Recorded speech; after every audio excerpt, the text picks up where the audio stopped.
All right, then. A bit of a late start. Let me check if everything's working. Microphone's going. Desktop audio is not going. It's a little concerning. Hang on a second. Hang on. Let me get my headphones on.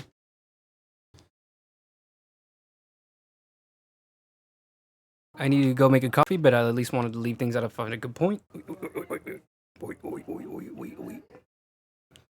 Let me see. Audio. Desktop audio. Properties. It's connected to the right thing. Let's see what Wavelink is doing. Okay.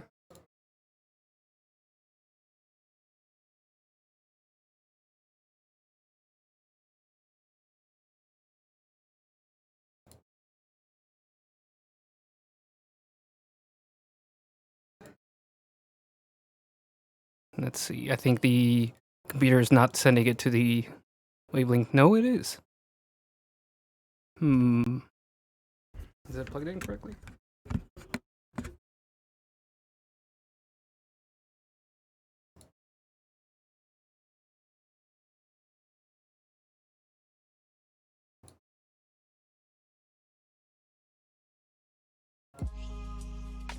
Oh, there it goes. I guess I just had to turn it on and off. All right. So we're going to be working on this today, but I just need like 5 minutes to make coffee. So just want to say hello, get the stream started. You know, look at the guy, look at the lad. Let me make him full screen. I'm also going to turn this off real quick. This is where we left him last time, so I'm going to leave that for you guys. Be right back. Let me also type in the chat real quick.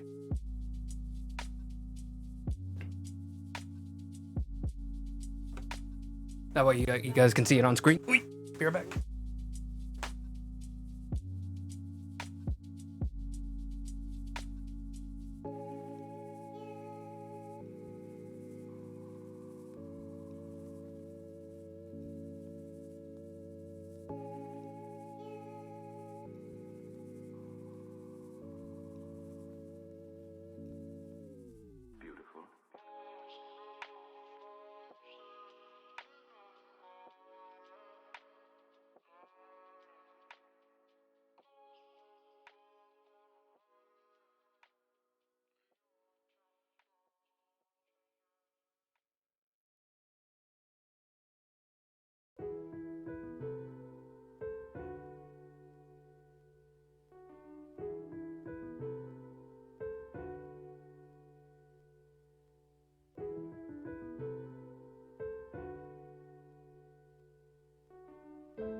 Alright, I'm back. Oop, oop, oop. Oop, oop, oop.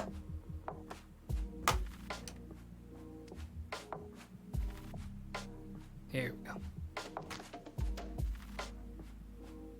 Ooh, my desk is a mess. Ooh, hi there. Ooh. Sorry, let me get my earphones on. Oop, oop. Yeah, I'm working on some Vampire Masquerade OCs. I took a break for a little while, and then now I'm going right back in. I usually like to do 3 OCs and then do some exercises and stuff. But yeah, let me get settled. Ooh. Okay. See. All right. So this is where I left it last time. Something about it felt a little off, and I was struggling during the last session to get the legs working right, the arms working right. Just really trying to get just everything balanced well. And then I realized that one of the issues I was having was just that the way that I was organized just didn't feel very dramatic, which was kind of the whole thing I was trying to do with the piece. And so I completely cut everything into pieces and then reorganized the positioning of everything. So now the character is way more up front. The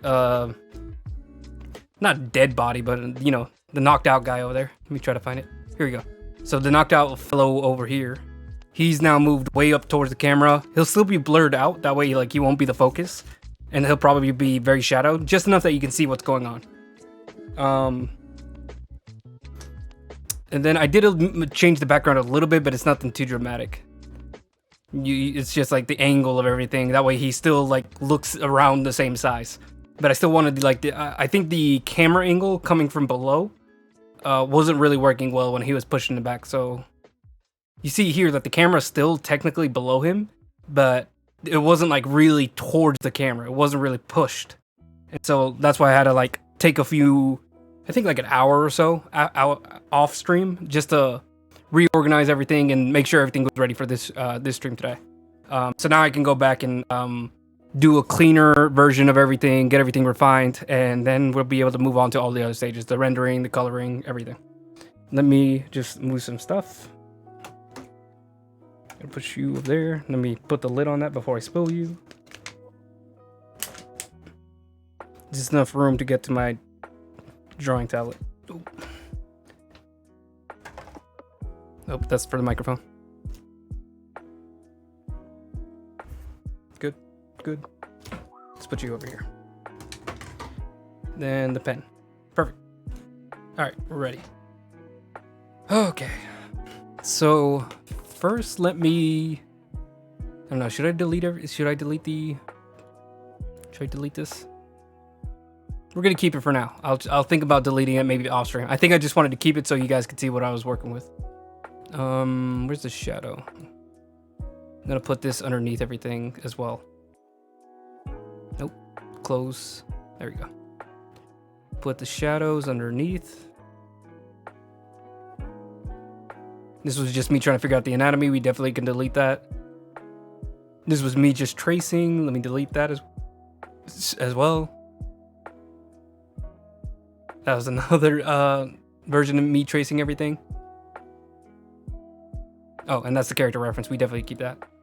I don't know if we need this anymore. We'll keep it just in case. Because that one's kind of a question mark. That one's a reference for the bar, color scheme, teeth. We're going to need that just for a little while longer. Ooh, we got a to-do list. So final line art, which we're going to be starting today. The flats, the black and white render, the gradients, the background lighting, everything gets done piece by piece. Let's see. Also redid the grid. I just downloaded like a free little 3x3 grid. That way I can just paste it onto the image and get a more accurate rule of thirds. It's about his hand, his face. That's about where the focus needs to be. It doesn't need to be exact. I don't think anyways. And then also you get the photo in the background just perfectly angled. That way you get it's gonna be dark enough that you can kind of ignore it, but there's gonna be enough information that way you can see like this is him in the modern day. And then you also get, if you pay attention, you can tell like that painting is actually him back in like the 1600s, 1700s, which is when he's originally from. But yeah, just like a little bit of subtle storytelling in an image.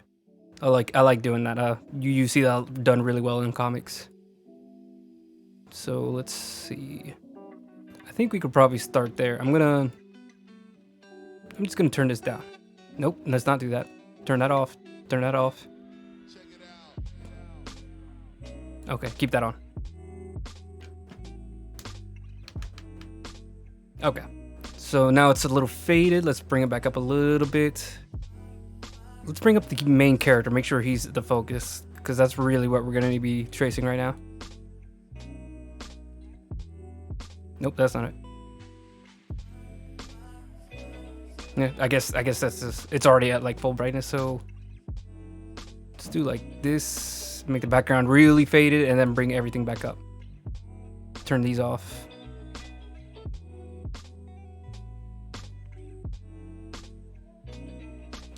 Keep that on actually. There we go. Nice. So we're gonna go one layer above. I'm gonna make it a multiplier ahead of time. And I'm gonna leave my pencil and then my eraser. So now we're all ready.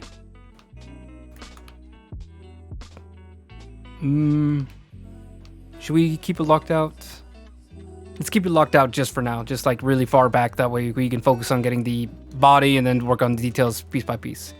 Big, medium, small. That's the idea here.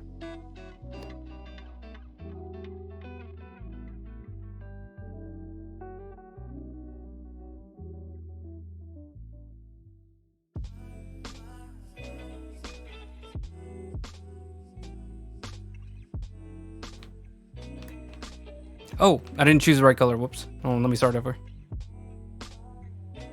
I was wondering why it was so bright. There we go. This is the color that I usually like for line art. It's kind of a reddish tone. Red usually disappears behind other more opaque paints. It's like burnt umber is usually the color that people use because it's like a nice warm tone that you can later cover up, and then the parts that bleed through work very well for skin. And more earthy tones, so like backgrounds with like neutral colored backgrounds. It's just like an old school technique I don't really utilize since it's digital, but you know. If I had to choose a color, I thought maybe red would be nice.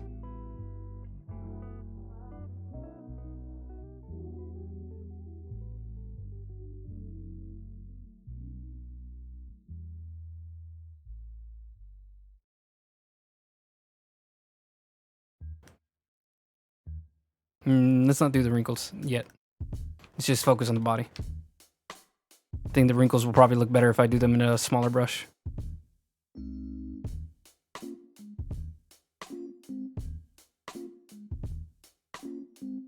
And we can always refine it later.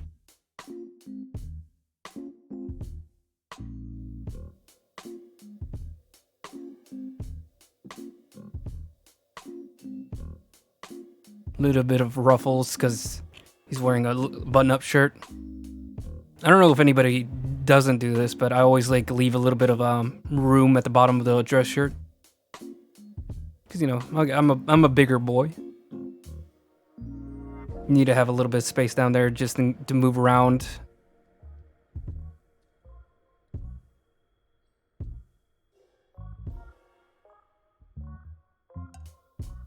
One second.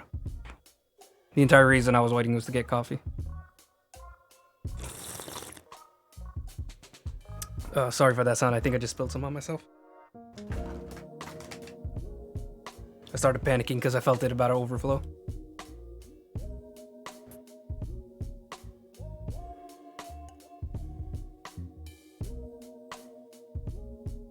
And then also this guy's been in a fight, so his shirt's gonna be a little bit looser.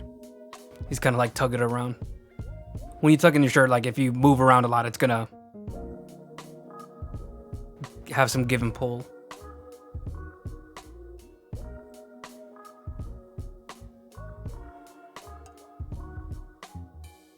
Oh, I forgot to also mention, I posted on my Instagram today another piece This one is actually going to be completely new to anybody that watches the stream because it's one of my Procreate pieces. So I got an iPad like a month, 2 months ago, and I've just been experimenting with Procreate just on a tablet. And this is my second piece. This is like the first like legit piece. The first one that I actually like did and posted to Instagram was more of just me throwing stuff at the wall just to get things started. This one was the first one where like I legitimately thought of a concept and tried to get it right. I'm not gonna do too much on the hand. The hand's too detailed for me to just do it from this far. Oop. Come on.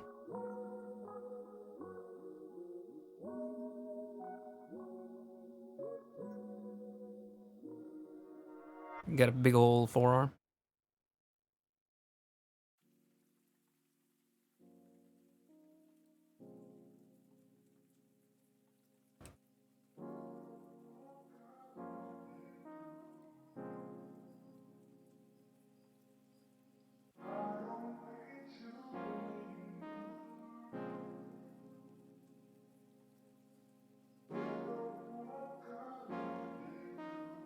Tracing is not the most fun part of doing art, but it's a necessary evil. I mean, I guess it's like more refining line art. It actually is a step you can skip depending on what style you have. But I think this is just more natural for me.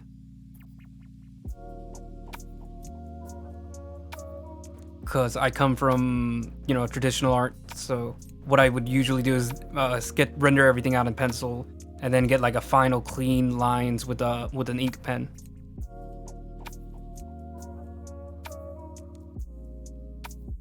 Come on. That one's a really long line, so it's hard to do in just one stroke. Usually what you do is you go for quick ones.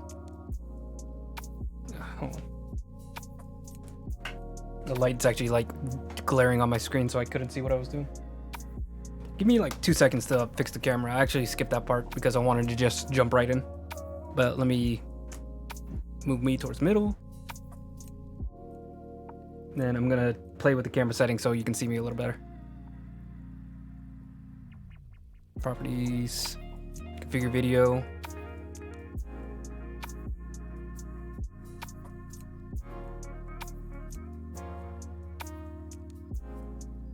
Turn up the exposure, then bring down the brightness just a touch. Boost the saturation just a bit so I don't look completely dead.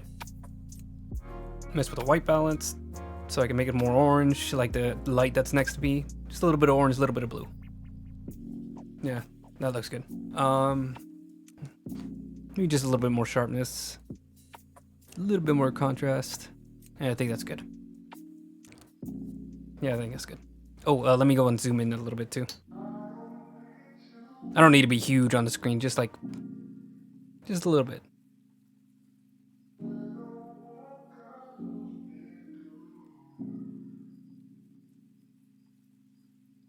There we go. You don't need to see everything in the background. It's just old artwork from like high school.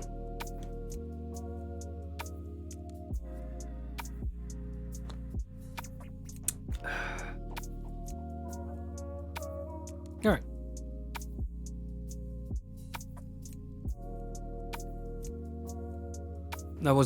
I thought I would have enough time to get everything done before I started streaming.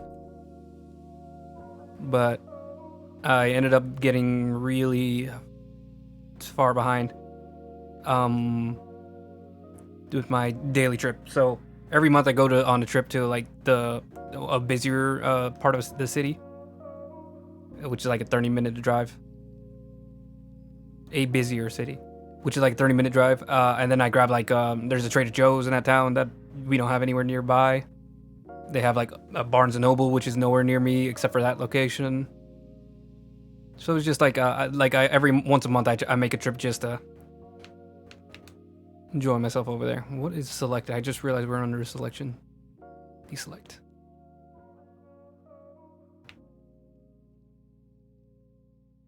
But yeah, it was really good time. They just opened a new Barnes and Noble closed and then opened in a new location, and it is insane how many books they have there now. Like, I was a little concerned about it at first, but now that I've seen it, I'm just like, this is insane. Like, I like, my first thought was immediately like, oh, I could get lost in here.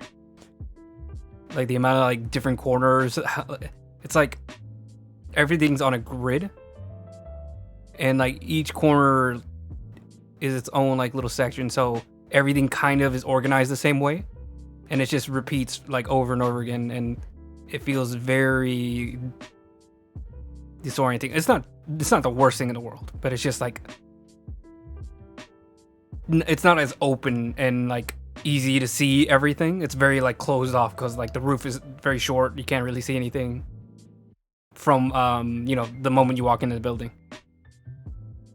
Like, there was no giant signs from above where you could see like, this is gonna be like the fiction aisle, this is the non-fiction aisle. Like, they were more like, you have to kind of explore, which I think is the idea. I think it's like the IKEA thing where they intentionally make things difficult to understand, so you go through the entire building and see all of its stock, and you're more likely to pick things up. Which, I mean, it worked. Like, I picked up like two or three things. It also feels way better than it used to. Like, there's the things that they had. Like, they had obviously all the classics, but like, it feels like they got restocked on all the classics that I didn't see before. The art books, there was like a way bigger selection of art books. Let me show that off, actually. Ooh. Let me see the camera so I know if it's actually showing up. Here we go.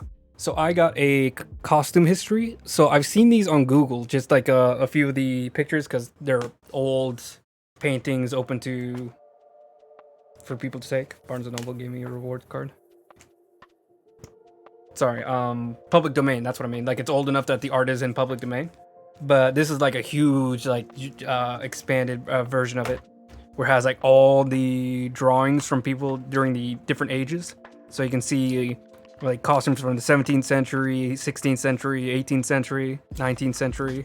And then like also it's like a whole bunch of different nations. So like you can see India, you can see Asia, you can see Native Americans back in the 1700s, 1800s. Sorry, 1800s, 1900s. No, I got it right the first time. 1700s, 1800s.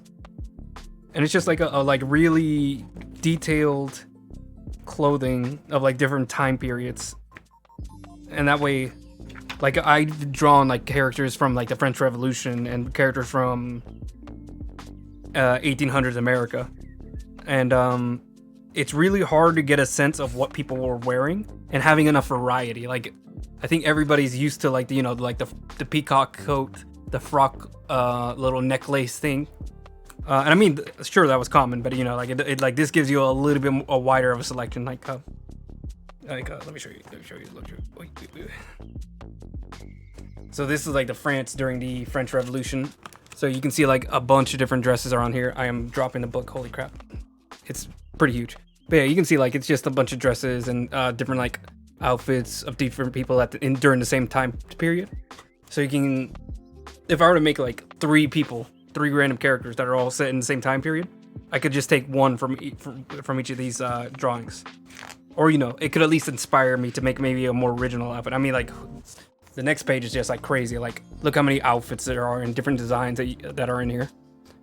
Like, I don't know how much I'll use this, but it was like $20, and it's like a huge, dense collection of just a ton of different outfits from like a certain time period. It's not like, all the way to the 1200s or all the way to the 500 BC, but it's, a few, I think like 200 to 300 years, which I think is like a pretty dense history. I mean, most history that we have only goes like to those periods, because I think, Middle Ages and then before then, history wasn't seen as something that you need to take records of as much. Or it was like, history was more intended to emphasize people rather than be an accurate history. So like, that's why you get kings that were basically gods, even though that they were clearly just regular human beings and kind of lame looking too. They didn't have a bird head like Egypt did, but they wanted to give you a mythos and make them, back then they used to justify it as they were like children of some kind of deity. Like, I mean, Japan, I think they even had that up to like the 1800s, where their emperor was literally supposed to be like a child of God in their eyes.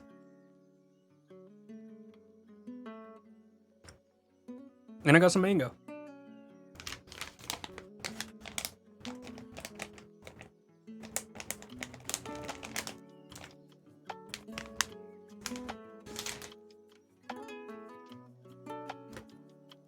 Oh my god, it's very chewy.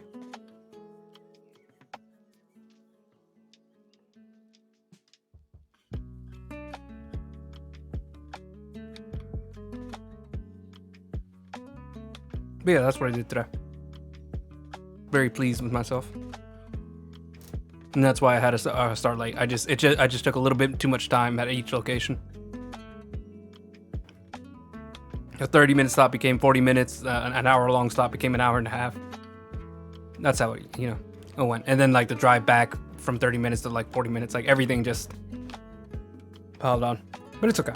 I still, I gave enough time to enjoy myself. I really want to get like one good like hour or two even at that Barnes and Noble, because that place was sick.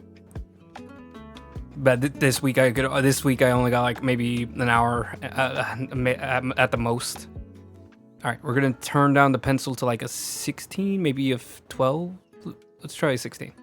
And then we're gonna get a little bit more details, at least the hands, the head. Maybe not all the wrinkles still. Oh yeah, let's go like 12. Worst case scenario, 14, but I'm gonna do 12 right now. See how that looks. Oh yeah, 12 should be good.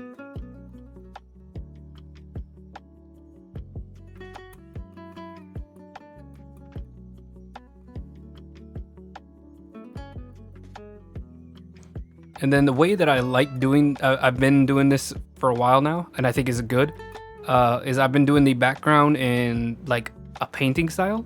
So only the character themselves gets like line art. Everything else gets kind of just painted in. I do really need to try like a fully like rendered painting style one of these days. But that was just something that I've picked up on. It's kind of like I've noticed a lot of comic book artists do that too.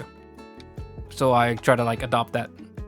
And I think it works really well as far as like keeping your focus on the characters who can stand out really well, and then like the background kind of, it can accentuate the characters, but it doesn't really like take over the characters.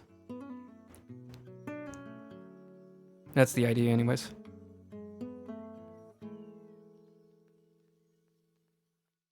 And obviously every artist has their own like take on it.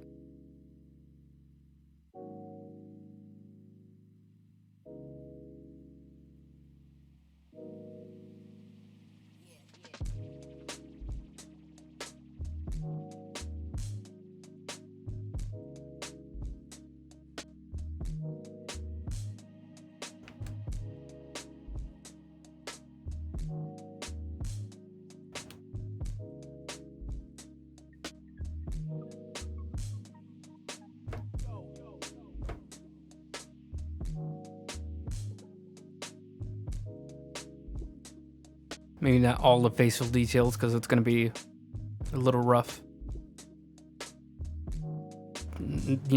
Face obviously is going to need like some fine details, just like some of the bigger parts, like the brow, the nose, maybe just a bit of the mouth, the cheeks, the silhouette of the hair.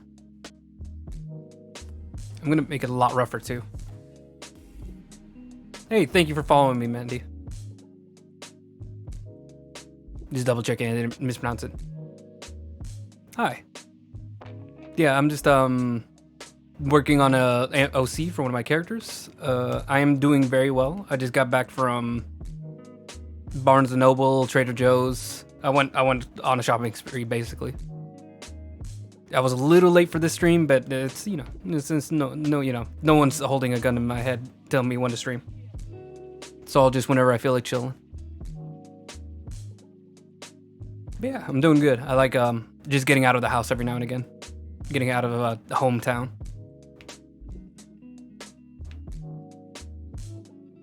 I am not a graphic designer. I mean, I would just call myself generally an artist, mostly a hobbyist because I don't really take that many commissions, but I do take commissions. You can see the sheet down below. Graphic design, not necessarily. I mean, I've done like some like business professional work, you know, designing logos for people, doing fonts and everything. I like it. It's just my favorite thing to do is more like character design.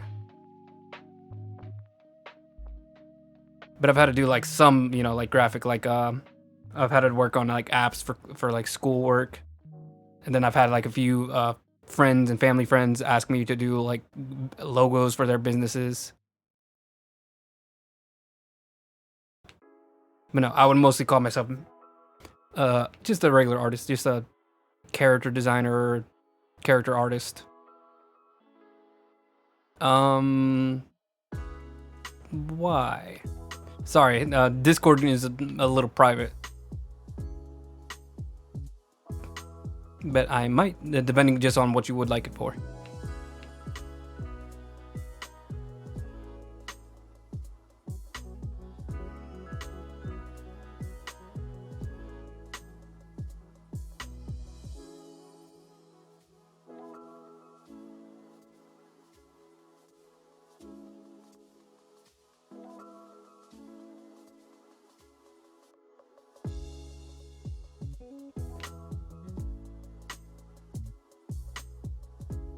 Okay.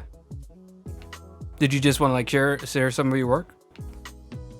Because if you have like an Instagram or something, I don't mind checking it out.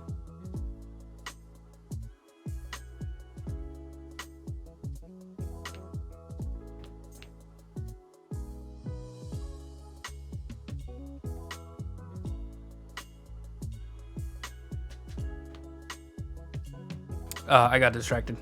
I wasn't even paying attention. I'm getting like way too into the details here. I should have waited until like maybe one more stage. I still need to finish the rest of the silhouette. Like here, I'm just gonna get like the general like curves of the bunched up sleeves. I'm sorry, I don't think I want to share my Discord right now. Nothing to do with you. I just think it's a little weird to share. With that's more of like I only have like a personal Discord for like friends and stuff. I have not reached the point of considering making a Discord group to like hang out with.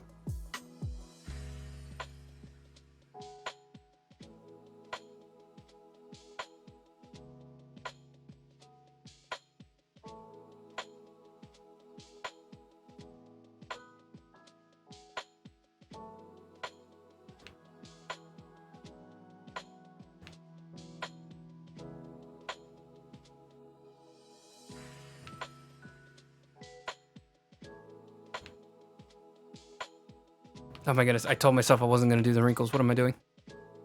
I'm just going to erase it. I got a little too specific and they're a little bit too huge. The brush is. I think it'll work better with something a little bit more thin. Ooh, why did I press undo? That was a terrible undo. There we go. Just focusing on like the general shape. I'm also gonna do like the interior of the shirt.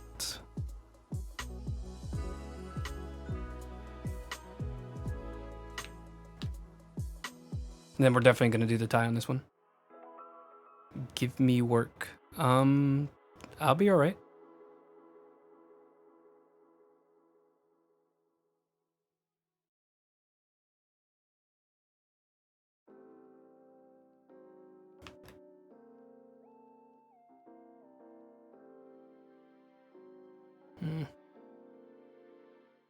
I'll be all right.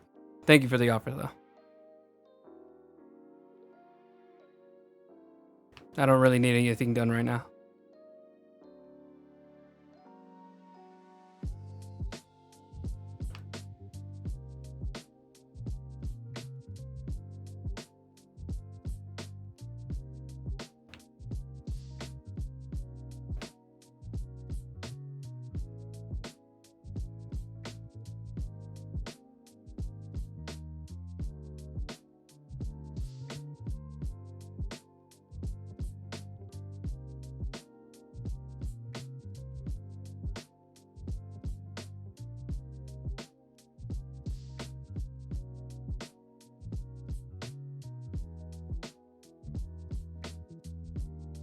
some of these joints I think are gonna look better with the smaller pencil. So just getting the edge of everything right now.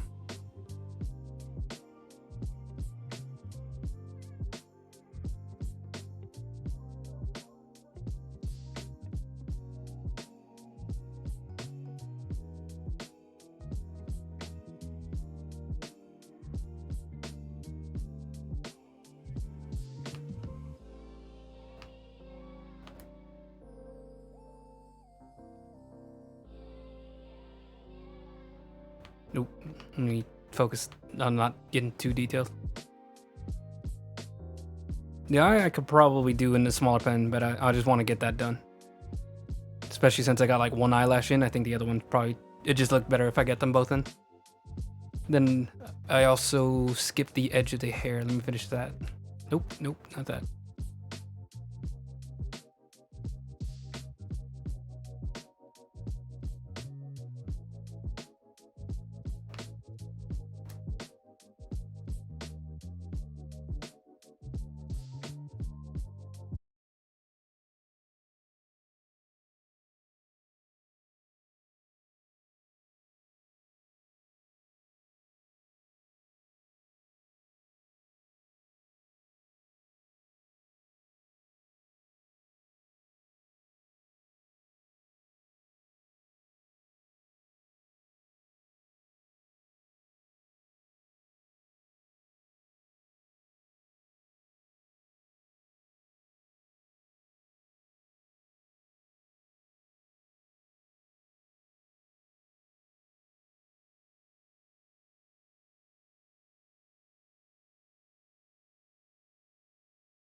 On the shirt at the bottom.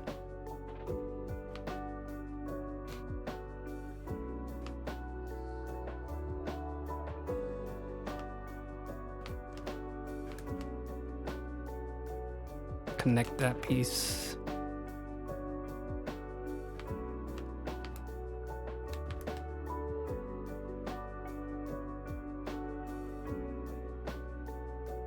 Let me double check something. Let me make sure nothing happened on my stream.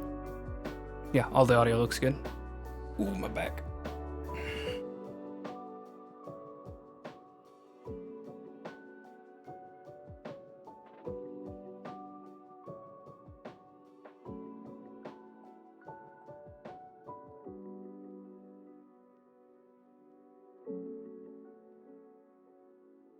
I've been considering maybe having some videos on whenever I do these. Not sure what though. I'm gonna take a look at some other artists, see what they like to do. Because I think there's not really any problem with me getting watching some videos while I do this, just so I have like something to talk about. I mean, I usually find things for me to talk about anyways. I'm very good at rambling and jumping to like a million topics. But I think it'll give me a little bit more direction, a little bit something more to go on than just what I'm drawing. But I'll also check out other artists, see what they do. Because I don't really know what to watch.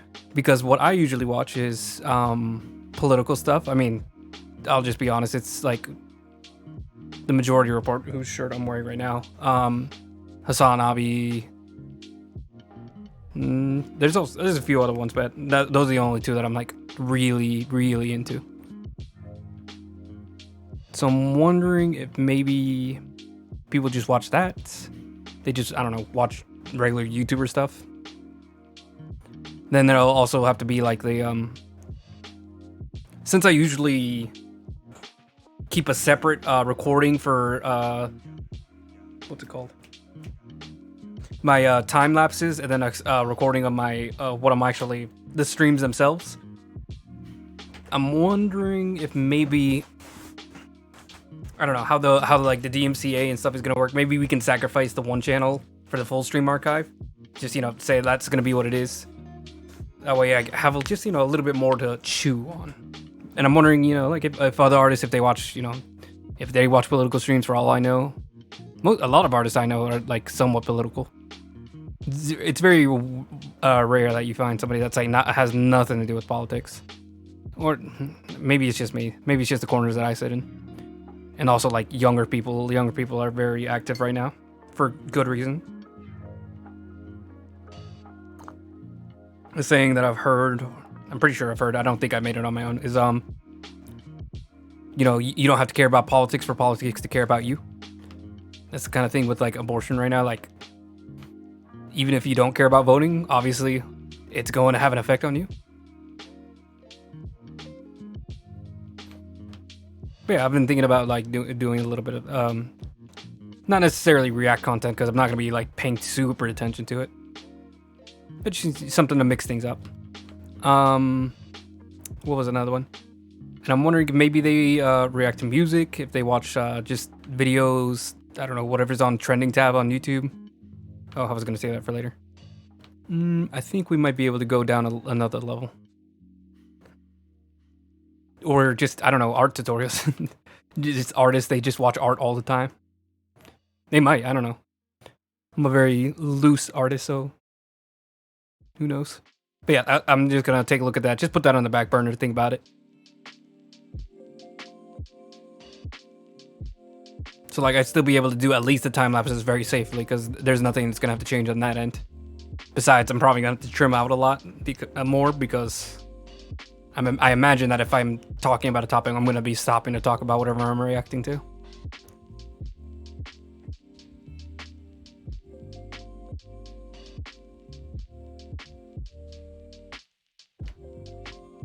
It reminds me of the like gaming discussion I had a while ago, where I wasn't sure if I wanted to like add gaming to my streams, because I am a gamer, a filthy little gamer. But I want this channel to be mainly focused on art. The only reason why this one is, I think, a little bit more interesting is because it's something I could do while I'm drawing, because I usually watch videos while I'm drawing anyways. I'm usually drawing while doing everything.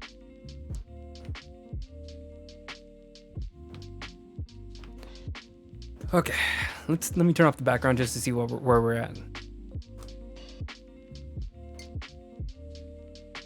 Oh, hold on. Let me.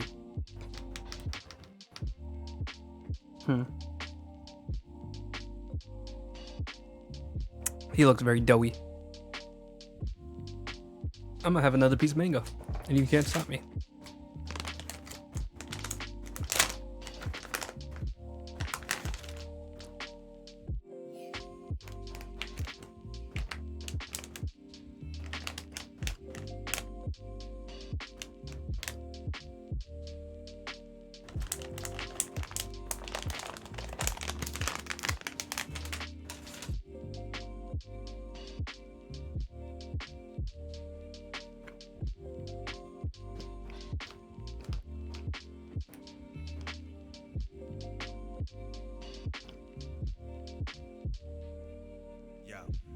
Why is it not letting me reset the brush size?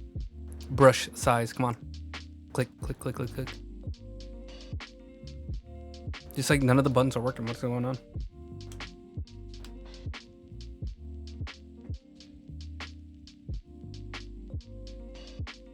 Whatever. Okay, fine. It doesn't want to change anything. Oh, well, let me make sure I'm on the right layer. Yeah, that was just something I considered. I don't know. Might do, might not do. Again, I'll just have to like look at other streamers, see what they're doing. Not to copy them, but you know, just to get like more of a sense of what people are interested in.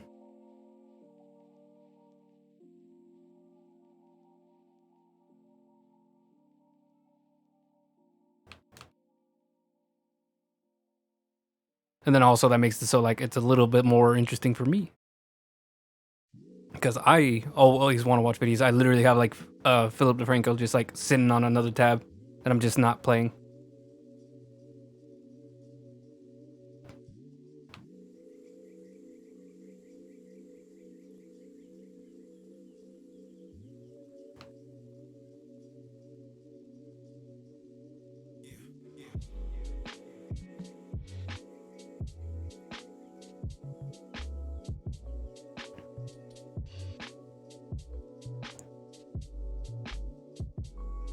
Oh my goodness, I want another slice of mango so bad right now.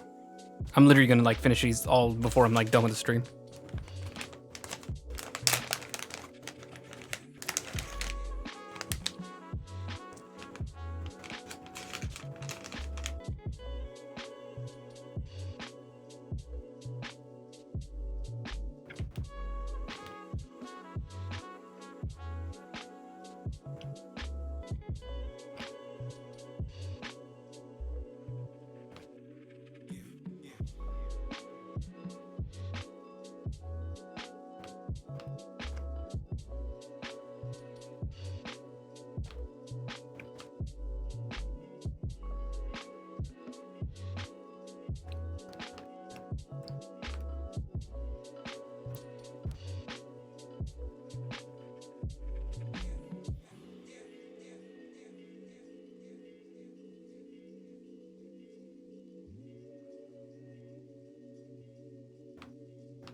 Let me turn off this for a second.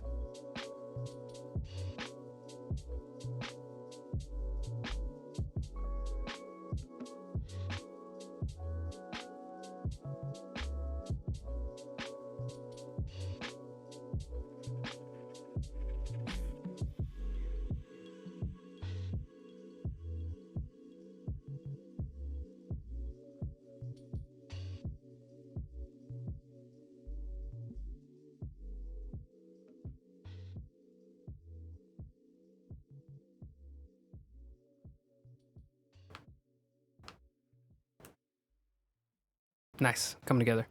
I'm gonna go ahead and do the face because he looks very doughy and it's kind of looking a little silly. I'm gonna make the brush like real small so we can get like the fine tooth detail. I'm gonna make it come over the lip a little bit.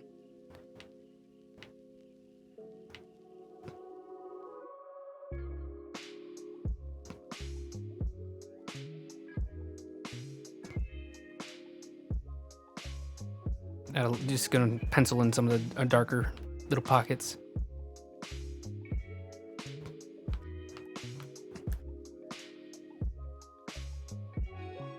There we go, now it's letting me hit refresh. Or reset on the brush.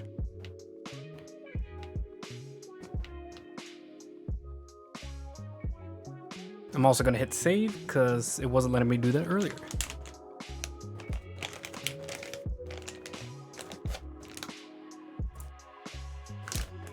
If you don't like mango, then you're not trustworthy.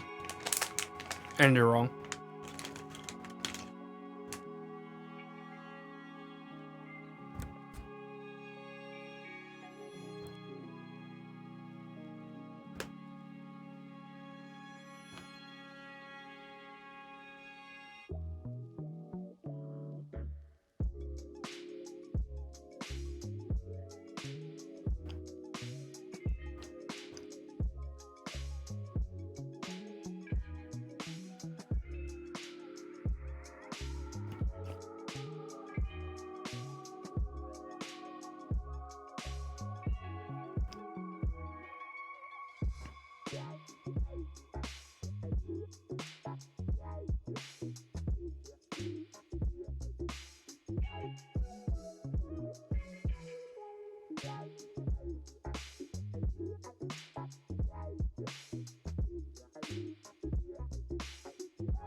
Might have to dial down a little bit of the wrinkles and everything on his face.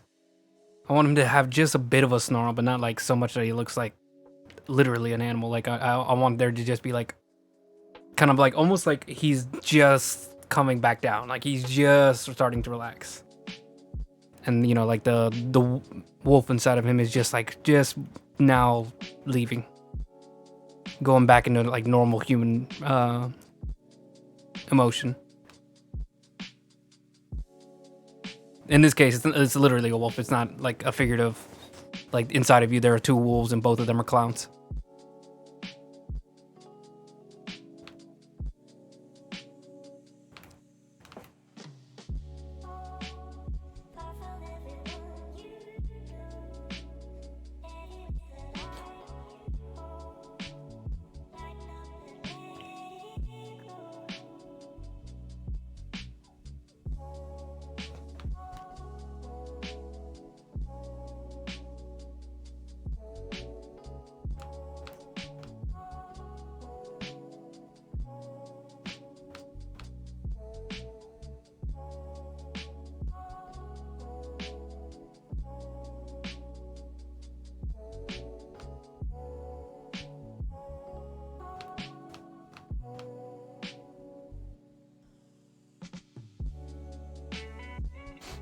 Let me pull back up the reference real quick.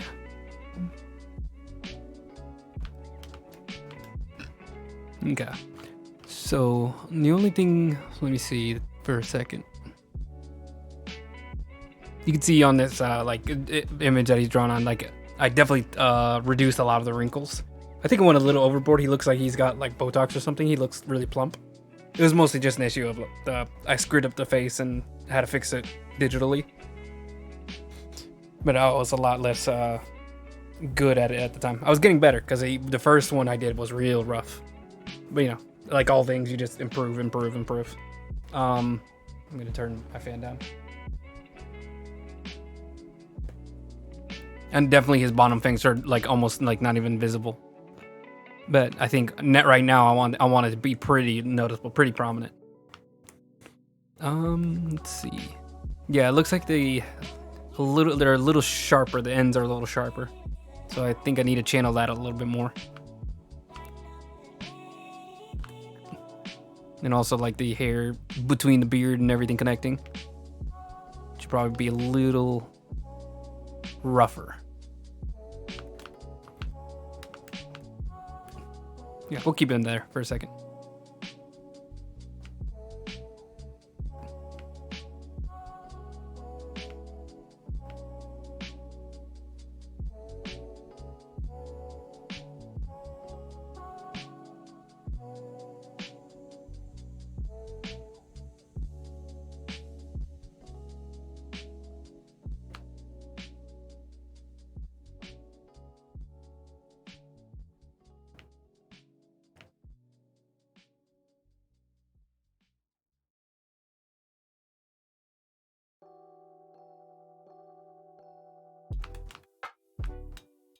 Obviously, need to add a little bit of unkeptness to the beard.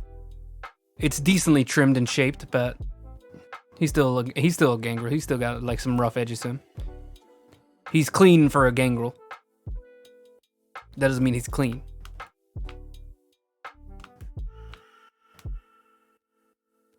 That just means he doesn't have like holes in his bed. Doesn't mean, there's no cuts. Doesn't mean the bed's made every day.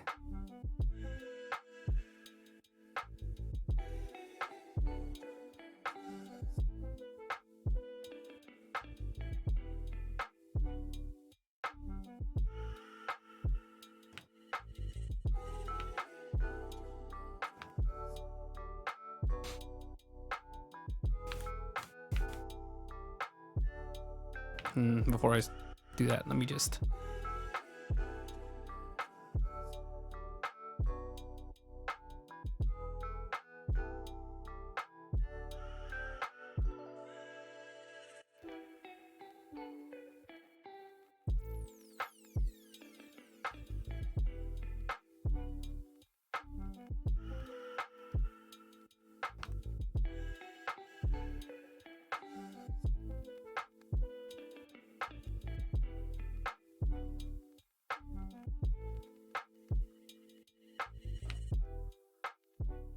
I like the hairline to be a little bit more vague, so I'm gonna...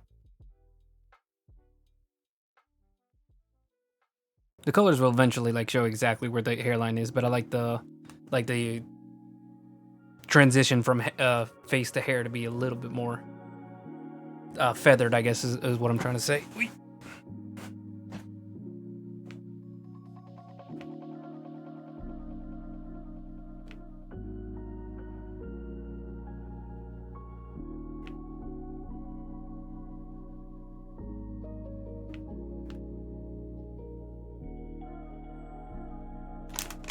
I'm getting distracted. I need another makeup.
I forgot I muted my mic to eat the mango. I don't know what I just said. Oh, I was talking about the ear. I wanted to make it look a little bit more fanged. Like, you know, I think you've seen like werewolf characters. They have like tipped ears where like it's almost like sharp, almost like an elf. There's a fine line, you know.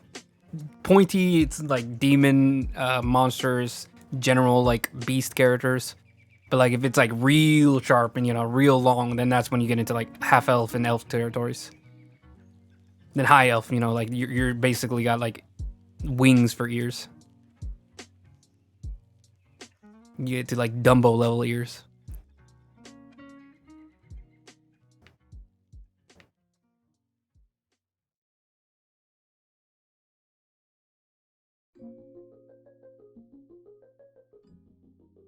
Almost did it on the wrong layer. That was close.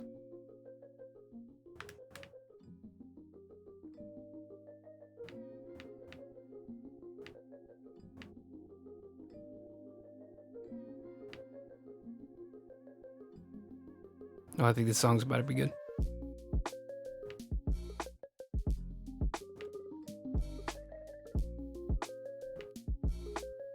It's either J-Folk or the other person that was on that album. Oh, it is J-Folk. There we go. There we go. I'm telling you. I'm telling you. Chill Hop has some really good artists. Some of them I can recognize. Just like by the sounds.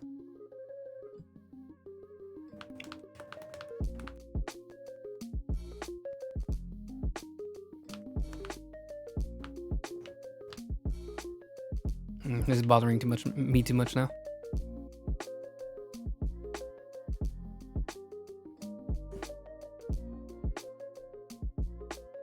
Need to break it up. Well, actually, that can stay because that's actually the forehead, not the edge of the hair. It's gonna make it a little bit more nice. Maybe just like a little wrinkle so you can tell. I mean, there should be a wrinkle there anyways, because he's a little. I mean, he's I think he was like 20 to 30 to 40, somewhere around there before he got embraced. Wait, hold on, I should have it. Let me turn off this. Let's see, born 1623, embraced 1660. That means he's 37. So he's one of the older ones. Not the oldest. I think there's like one right next to him that's like, I think one of them is like in their early 60s. That's like the oldest one out of all of my like little vampire lads. Let me double check. Pictures, art, PNGs, Vampire the Masquerade. Let's see. Let's see, he's 28. 37, that's the one we're working on now. This guy, he's maybe closest. 15 plus 24, that's 39. That's actually pretty old. Oh, his is a little different though, because he was ghouled before he was embraced, so that also changes the ages too. I think I did have it written on a scrap piece of paper what their actual ages were, but I think I intentionally wanted to leave it vague at some point.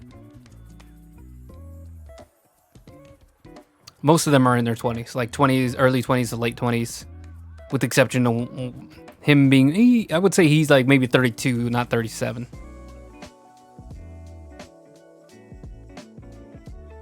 The only one that's like legitimately old is the like 2 vampires from now. It's gonna be a salubri, and salubri don't really work like other vampires. They don't really do ghouls the same way. At least as far as I'm aware. I don't know like the expansive history as far as like V20 and everything. One second.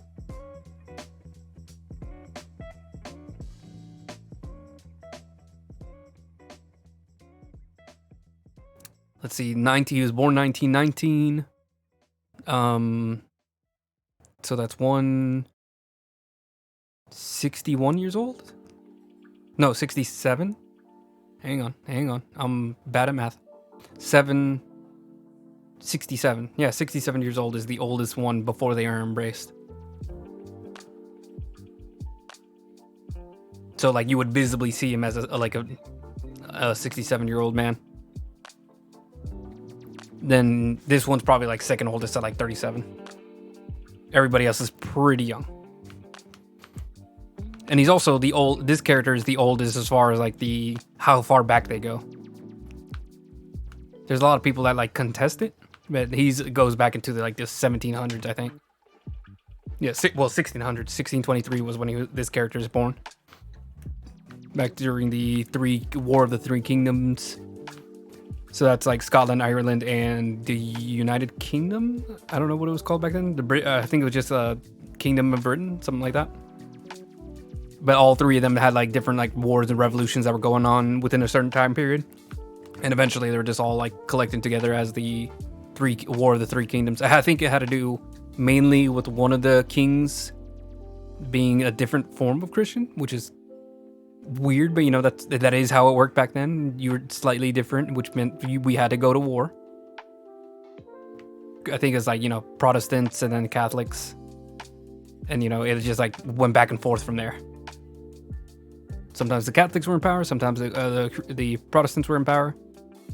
Some of them eventually escaped to America. Some of them got pushed further east.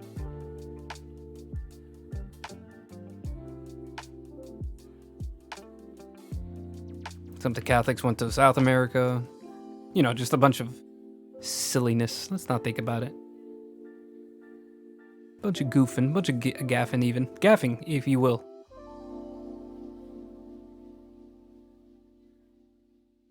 I think that I did write down like a complex politic of exactly what his whether he was a Protestant, whether or not he was like a Scottish royal. But I think I don't have enough knowledge to really ascertain what would be like, in bad taste. Other than, like he was just a pawn within that war. And I mean, obviously it was the UK, putting pressure on Scotland. They kind of do that with the other islands and nations, regardless of whether you're right next to them or you're literally half a world away. They like putting pressure on other countries, and making it into a wider section of the British Kingdom. I think what I had him down was basically he was part of the more UK-based army. I keep calling it UK, but it was like the British monarchy. Part of the British monarchy. He's like a Scottish-born soldier that would work with the military. I think it was a new military, the new model army was what it was called, in order to put down like the rebellions that were happening. So he put down a lot of his own like countrymen, if you would like to think of it that way. But again, don't want to get too in deep to it. I think that would give him like a little bit of a chip on his shoulder to like people putting him working for the monarchy, basically any kind of like crown. And I think that's why he has more of a tie to the anarchies. I mean, there's also like relationship ties. I don't know if this would be allowed, possible, but I have it that he was basically embraced, or he was actually taken in. He was embraced by somebody else. His who his sire is supposed to be a mystery to all but him and a few others. But Jeremy McNeil, or is it Scott McNeil? Let me double check. Yeah, Jeremy McNeil, also known as the like main guy behind the LA free state of like LA anarchy. I forgot what it's called. He helped with that, like a lot of that early stuff, along with Jeremy McNeil, who's like the one that everybody knows in like Vampire the Masquerade lore.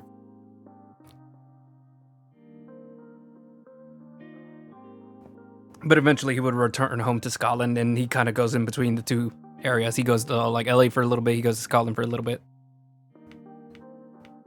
But obviously his main base is the Scotland area, because that's where he's from. It's his.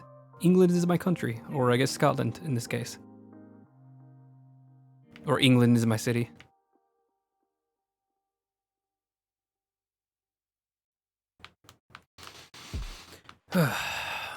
Oh, I got to tied into just doing like specific hair strokes.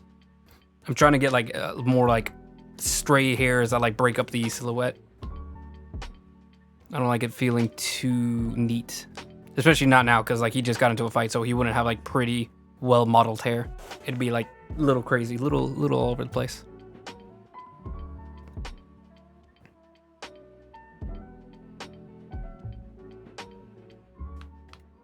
I'm gonna be like little strands like that, like little baby hairs. I don't think the baby hair is right, but you get what I'm saying. Like tiny little skinny ones. Like literally just like single strands. No weight or depth to it. These are like the more like tousled hair where it's like it's supposed to be slicked back, but it fell a little bit.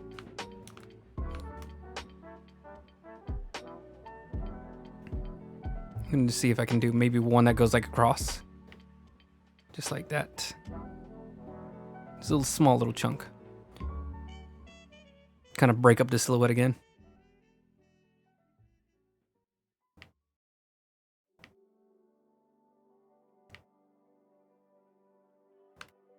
How does that look?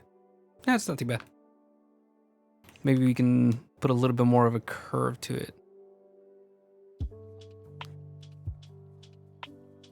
Make it a little less vague where it's coming from.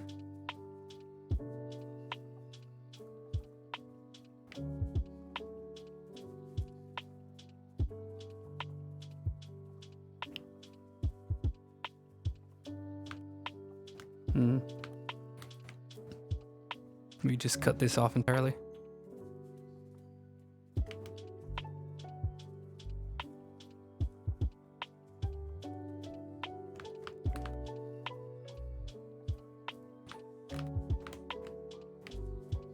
I think especially as far here, this is also like a really important section. Yeah, I liked writing down the stories for everybody, trying to like expand upon their character. Usually it starts with the design, and then while I'm working on the design, I'm already like thinking of like where they could come from, what the story could be, just concepts to like really widen it. And since I was doing like all the characters at once, I could get like a bunch of different varieties of like different stories. So this one was one of the ones where they didn't know their sire, because their sire was like, you know, a chaos agent, just like making a kindred and then immediately dipping, just to see what would happen. I don't know if I explained it during the first or second stream, but yeah, they were embraced, left on the street to see whether or not they would die, and then that's when Jeremy McNeil found him and then took him in as his own. And you know, some people would misinterpret it, thinking that it's his sire, but it's not. It's just somebody he picked up along the way.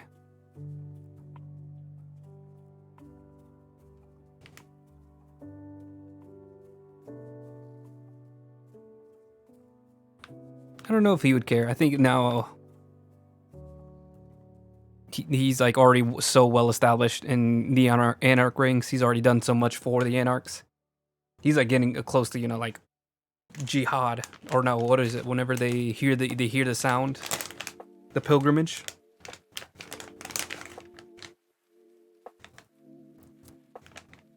He's not too concerned with whatever his sire was doing, whatever his sire actually wanted for him.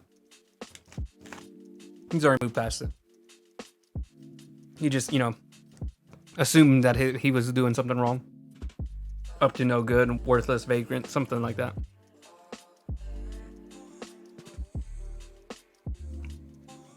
I know who he is.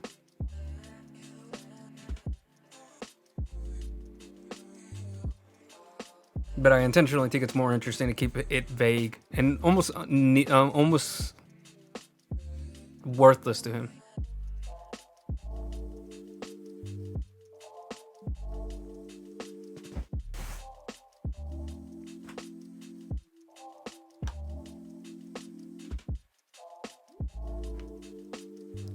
Kind of like Skywalker, the most recent ones, where like you can have like her be like the daughter of Palpatine, but it's almost more interesting if you don't tell people. You just leave it a mystery.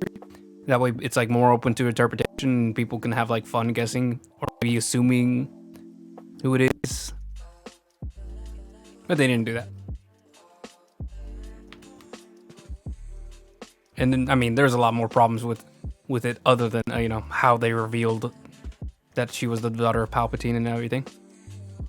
But that was the, that's kind of similar to what I have like headcanon made for this character.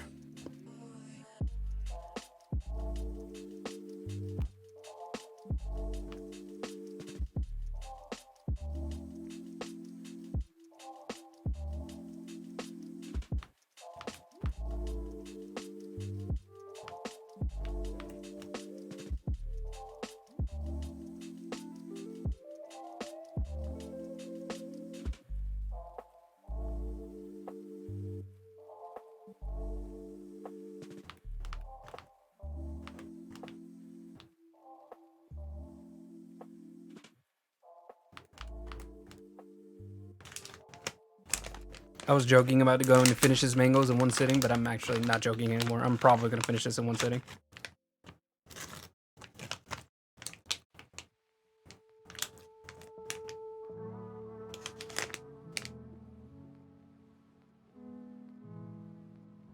I just realized that's crazy. It says that this is 5 servings in one bag. Who in the world eats 3 little slices of mango and it's like, okay, I'm done.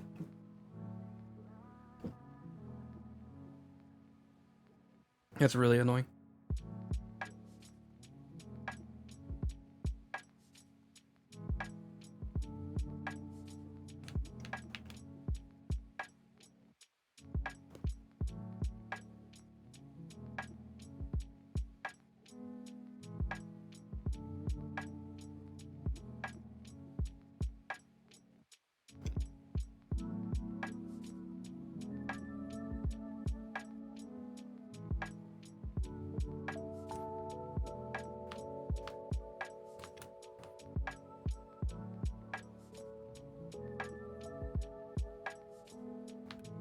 Let me turn it off real quick. Let me see what we're looking at right now.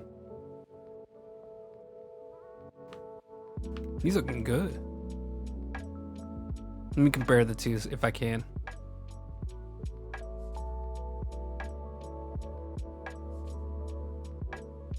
Yeah, we're solid. I think the hair looks even better, honestly.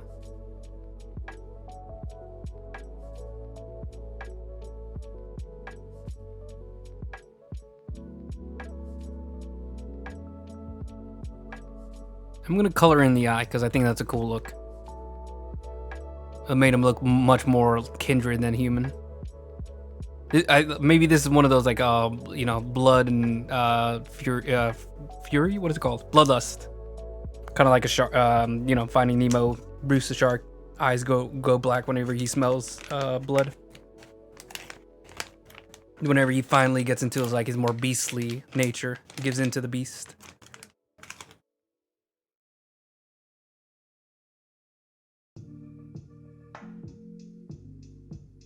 Munch.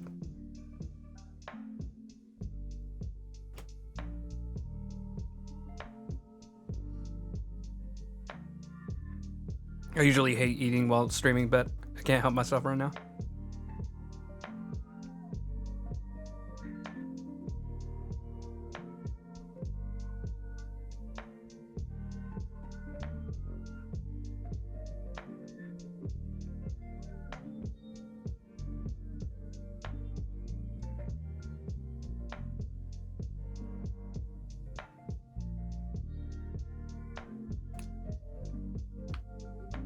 Okay, delicious.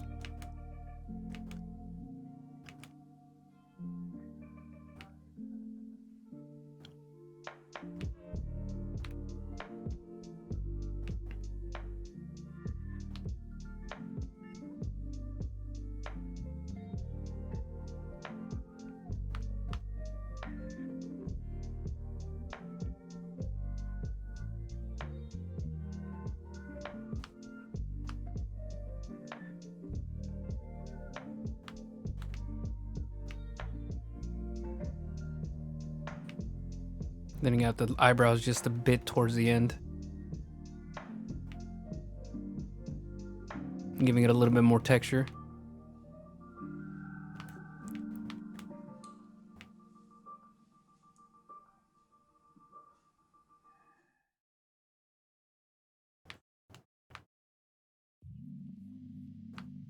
A little bit more texture to the eye bags.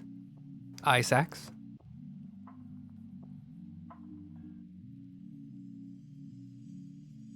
iPod.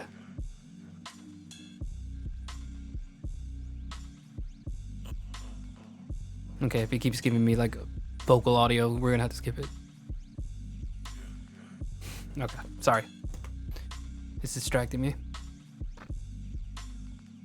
Oh, this is CYG, and I like this album though. It's just a little distracting. This song is active. I know this one. More mango. I am fueled by mango. I actually have like barely sipped my coffee. Like it's literally just the mango giving me energy. New idea for my future setup. Always have mango on at my bedside. At my desk.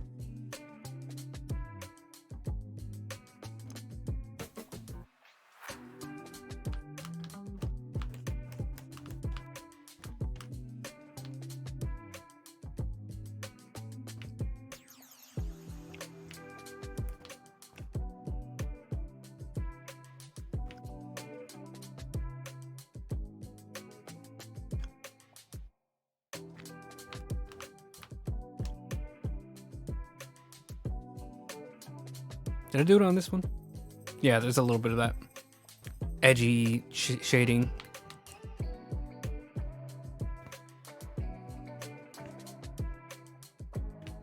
It makes it look like much more stressed, but also like adds a little bit of roughness to it. It makes it look a little bit more spooky, angry, just a little bit more texture. Oh my god, my back.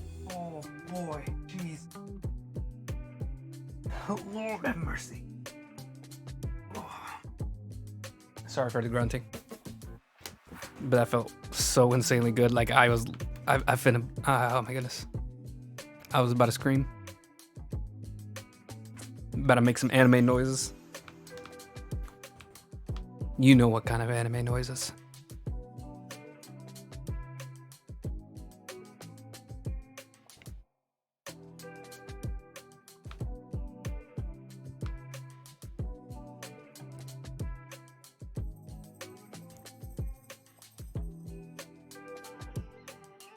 I think this stream is basically just gonna be this, just me inking.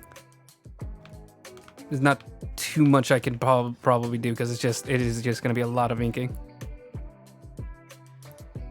I'm calling it inking, even though it's more like final line art, I guess would be the more accurate way to say it.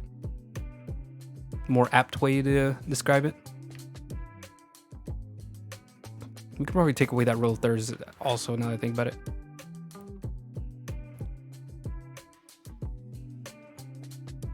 I think it's better this way.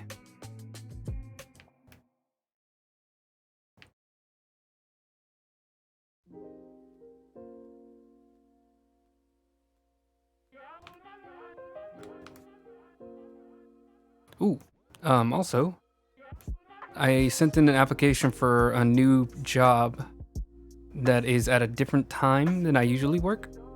So I'm probably not gonna get it, but because it's like I think they hire like a lot of college students with like bachelor's degree. All I have is an associate's at a community college, but you know, let's not completely write it off.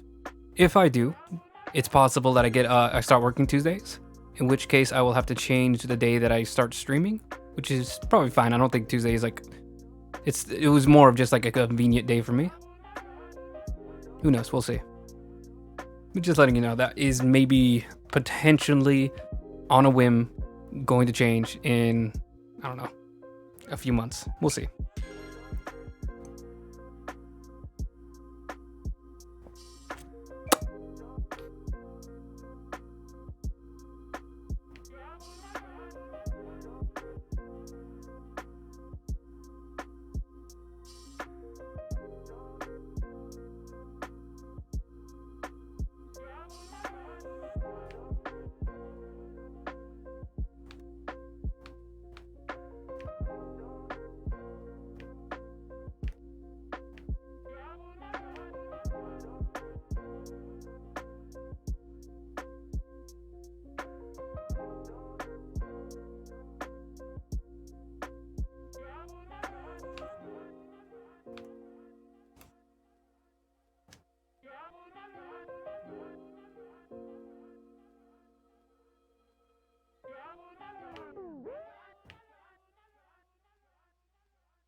Not the cheek streaks. Little streaks on the cheeks. Sometimes they do that for older people. Because I mean, you do can sometimes get wrinkles like right at the like deepest part of your bags. There's like a wrinkle that can go like right across the cheeks. I usually do those for people who are like really rough, like, you know, either very old or people maybe like they're really stressed out and, you know, they cry a lot. So I'll like add like that, almost like the tears create scars. I don't know if anybody's seen that art piece, but there's like a art piece. I think it's Blue something, Destiny Blue. I think it's like a really like old school popular artist on DeviantArt. I don't think they make art that much anymore, which is fine. I think it was a health thing.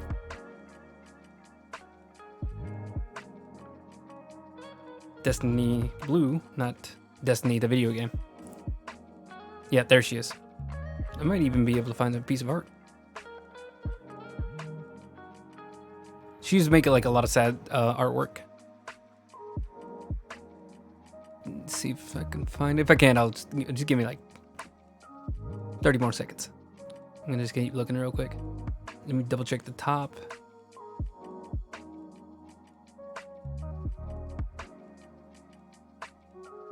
Just go into her gallery.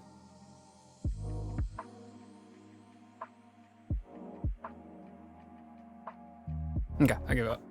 Pretty sure I could find it, but I don't think it's that necessary. Plus, it'll be kind of annoying to edit around, but mostly because like I don't think it's that necessary. It's like a side comment that I just wanted to like expound upon. Ooh, but yeah, I think I don't want to do it included on him because it's gonna make him look a little too old. Like I want that, you know, like 37. You got wrinkles, obviously crow's feet, but you're not gonna be like ancient. You're not there yet. You're old to me, but you know, you're not old. Anything above my age is old. Anything below my age, you're a baby. I'm 24. I'm gonna be turning 25. So if you're 23, you're a baby. I'm sorry to be the one to tell you. You are big baby. And if you're 25, you are old. You're an ancient. You're basically a dinosaur. I hope you have your like retirement set up. That's hilarious. No one has retirement these days. And then as soon as I turn 25, it instantly switches up. Sorry. I make the rules. That doesn't make any sense, but I make the rules, and I am intentionally being unfair. What are you going to do? You're in diapers. Either way, actually. If you're old or young, you're in diapers. I don't care. Your opinion doesn't matter.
I'm gonna have to thicken this up.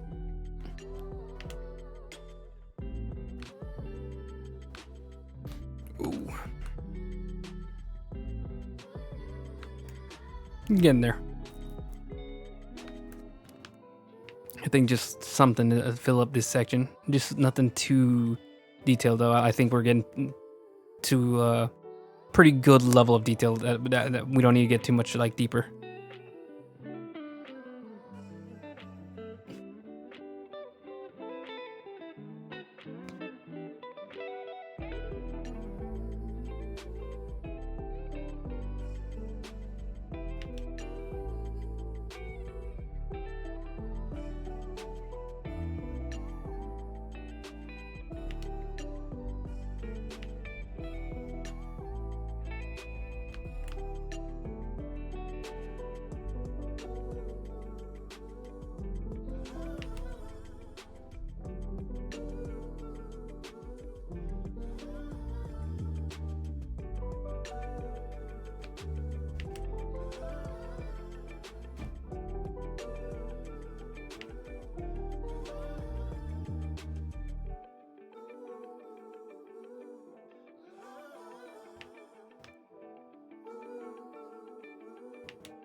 think that's about it for the hair. Maybe just a little bit more. No stretch.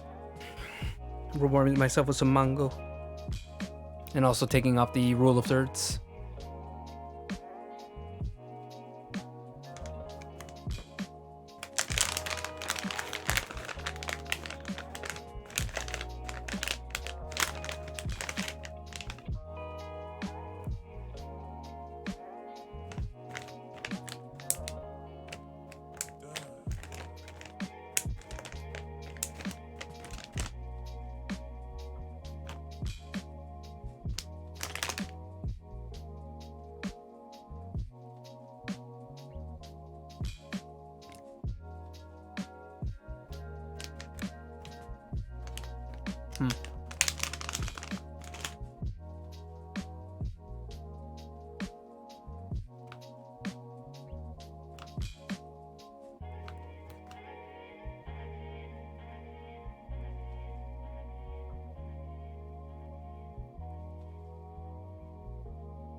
There we go. I think that's wild enough. Ooh, hold on. Maybe just a little strand. A little bit of streakiness to this little chunk. Give it a little bit more of a fine hair feel. For a gangrel, he eats a lot of peanut butter, so his coat can stay shiny. He's got nice hair for a gangrel. Which is actually probably what annoys a lot of gangrel. A lot of like younger gangrel who don't know who he is. That's kind of like the a theme to this is like people who gangrel who don't know who he is, who don't know what he's done for the Anarchs. They get real aggressive and trying to find a word for where they like to challenge him, assuming that he's just a Anarch that's resting on his laurels, a Baron that's gotten a little too old to like keep up with the movement. But believe you me, this guy's got a lot of fight in him. Quite a bit of fight.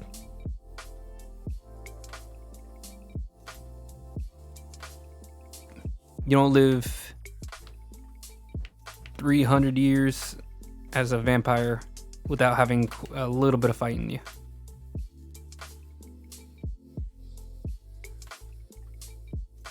Especially not as a gangrel.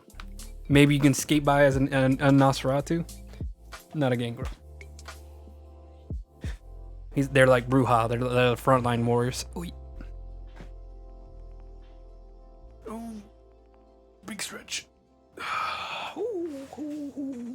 I pushed way too hard on my legs. That was scary. That was about to be a pulled muscle there.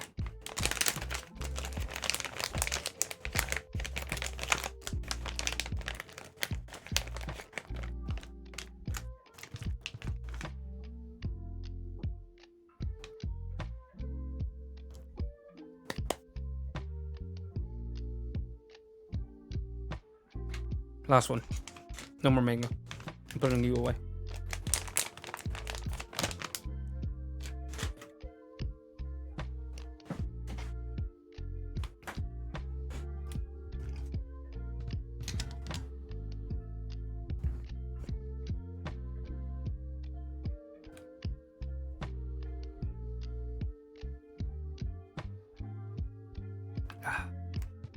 Alright. Let's pull back up the reference. Let's go and clean this up.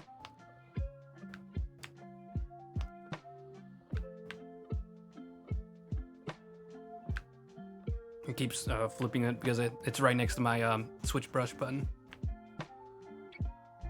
Takes me a little while to get adjusted to it.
Am I on camera? One second. I haven't paid attention to a while. Okay, yeah, we're good. Just making sure I'm not like the camera's like not focused in the corner of a room and I'm just not even on it. Sorry, one second. Oh, keep getting prevented from rolling forward. My slippers are all over the place.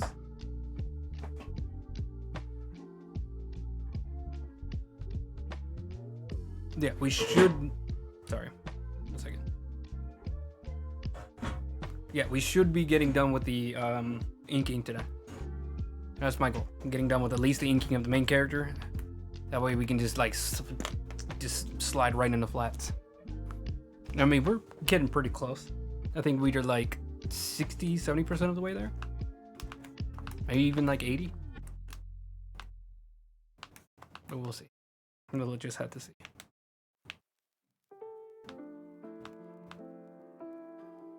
I didn't check which side of the buttons it's supposed to be on.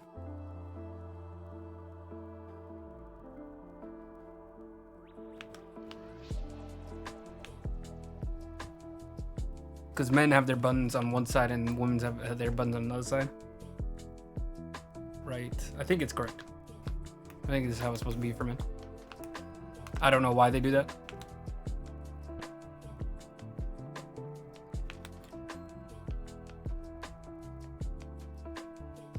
I think it has to do with like, I think women are more commonly left-handed, but I think that might just be like an old school myth. It sounds weird to me. One second.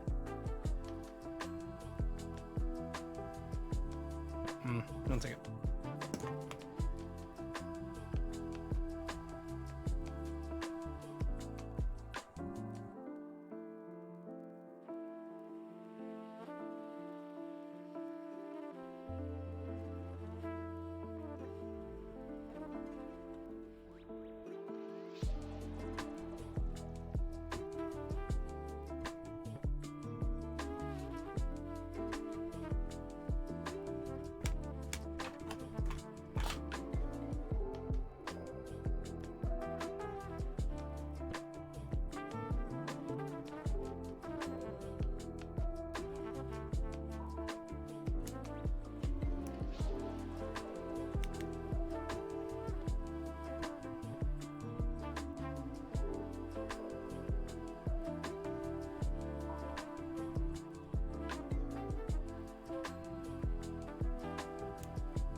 Okay, sorry about that.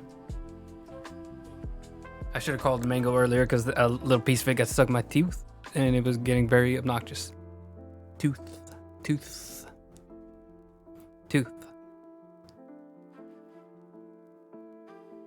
There's still a little bit of the mango in my teeth, but I'm just gonna ignore it for now. Ignore it. I'm definitely like playing with it in my mouth.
Okay.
How are we looking?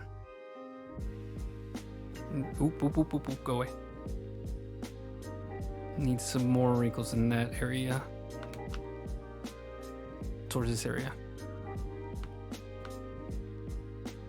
No, we could probably leave this on actually.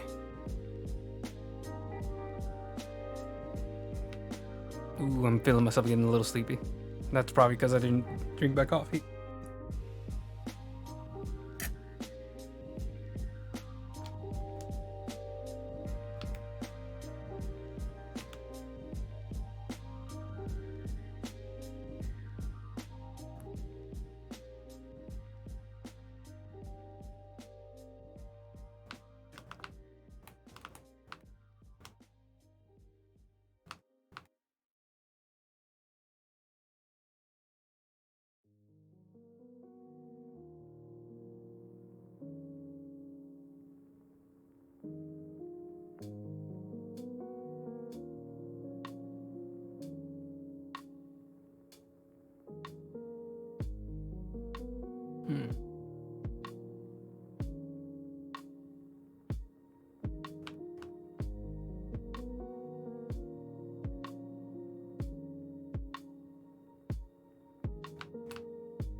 think the rest of the wrinkles I could probably put out with the coloring and rendering underneath.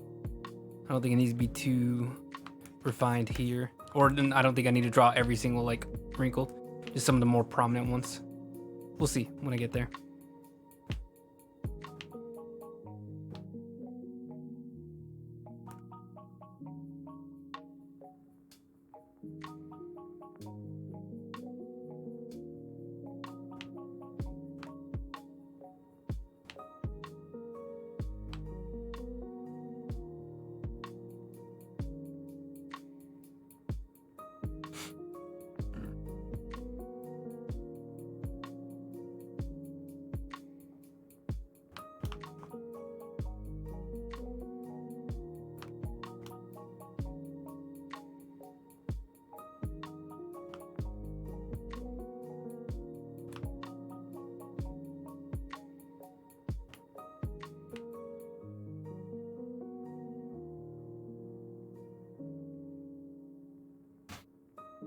A bunch of sleeves. A bunch of sleeves are just like a mess of wrinkles because it's kind of like all the cloth is getting bunched up in a bunch of different directions.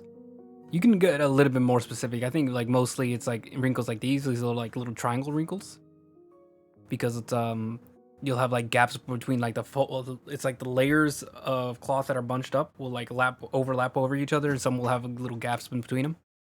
So that's why you get like a lot of triangle looking shapes. If you want to be very specific, but I think just generally you need to get like the A, it needs to be very wrinkled, and B, you has to have like a certain language to the lines. It doesn't necessarily need to be hyper accurate. You're more going for the impression of wrinkles. Hello, welcome to today's stream. It's good seeing you again. May 7 Ari, May, whichever you would like me to call you. However you would like me to call you. But hello, it's good seeing you. Just working away on this drawing. We made some pretty big changes since last time, so let me show that real quick. This is where we were at originally. Hold on, not that. This is where we were at originally from the last stream. But I decided that it was looking a little flat, a little boring with the positioning. So basically all I did, in 1 second, I'm trying to adjust the window size, was I cut everything into different pieces and then reorganized them to be a little stronger, a little bit more cohesive in my opinion. So here is where we're at now. So still all the same elements, everything is still balanced similarly to where they were before, but now it's a lot stronger in my opinion with the positioning.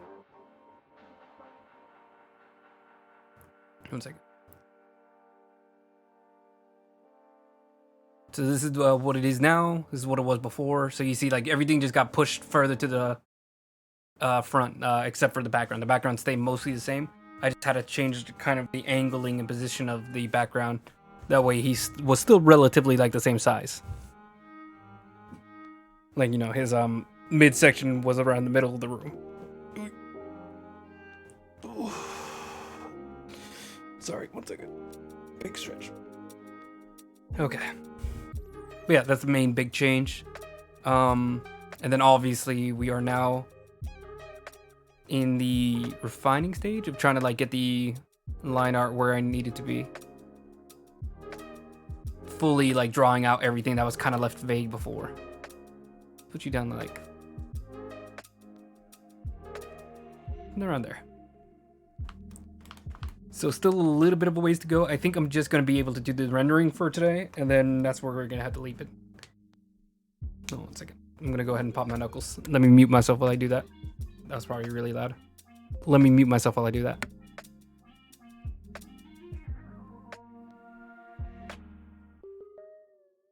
It's not a knuckle popping ASMR.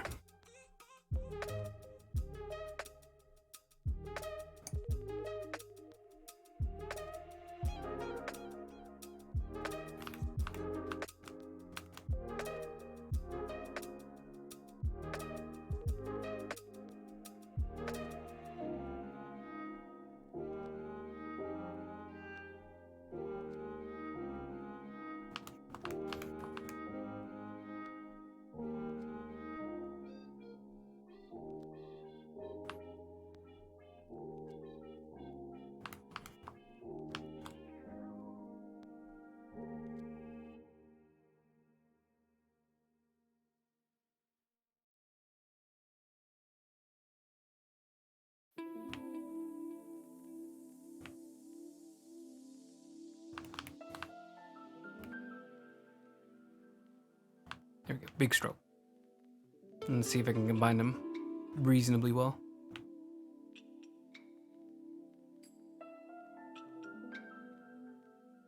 Please. There we go.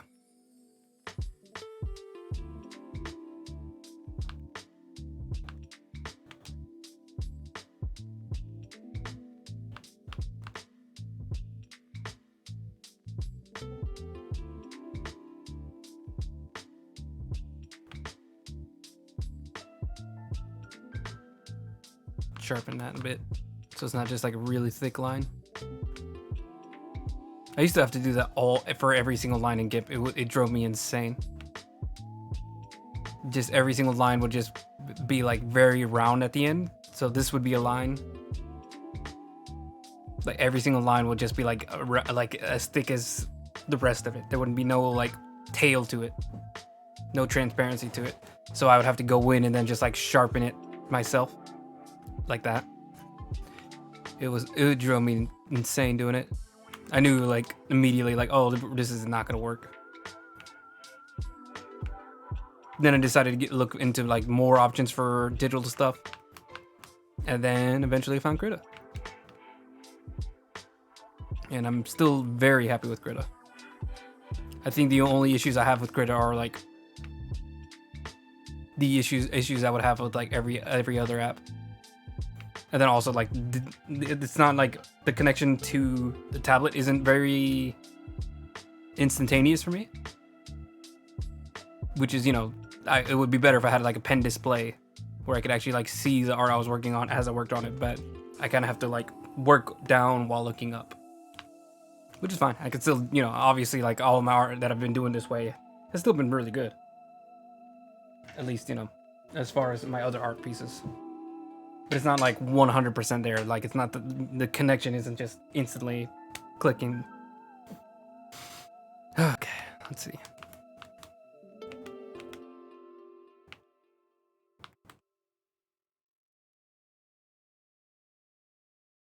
Which is not the case on the iPad.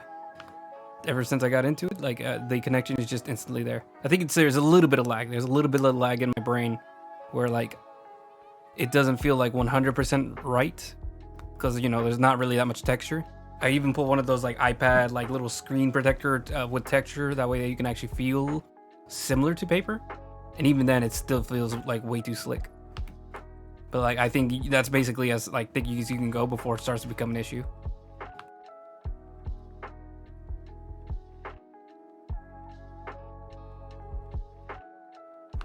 Where the heck does this line go? If this is the center of the pants, I think it's got to scoop further this way.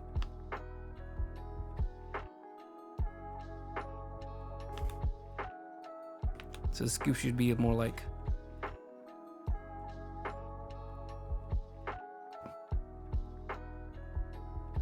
And then the spear behind it, behind there. Behind is behind. Just a little bit for the stitching around the pants, a little like reinforcement. Nothing too strong.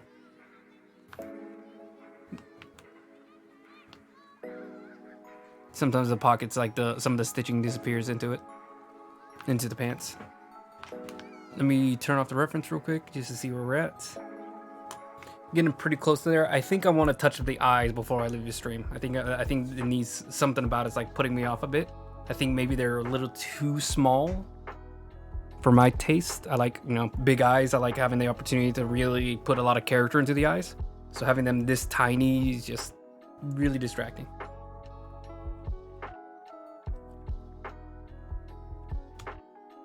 Don't need to be huge because, you know, he's like an adult character, but just not that small. Something about it. It looks like intentionally small is the issue. Like he's a character that's supposed to have small eyes instead of my art style just not being up to snuff.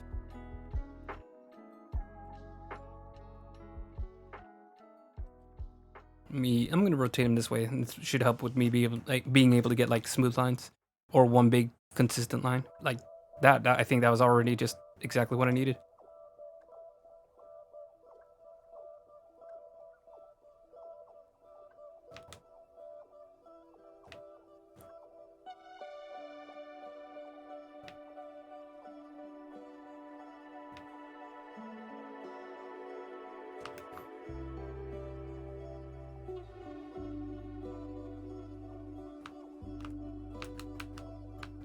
Let me finish up the wrinkles here too.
That was actually pretty good. Hold on, let me see if I can just do another one to attach to it. That one really far. Let me see. Can I refine this? Is that good? Is this good enough already?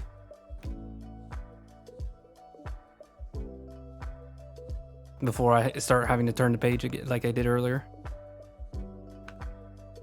There's a little bit of a hitch here. Hold on. Yeah, it's not bad.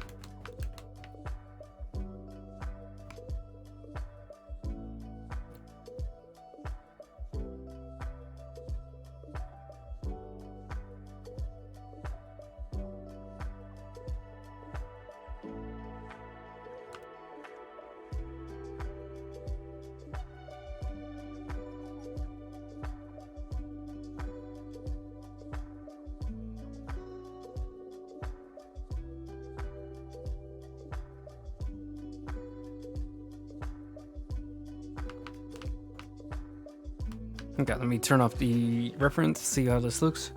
I know the pant wrinkles are gonna look a little wonky. Ooh, a little stretch, just a little one. Okay.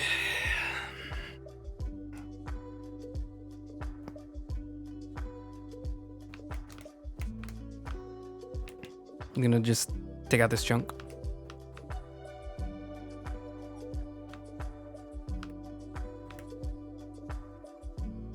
Let's try to make it look a little smoother without the reference.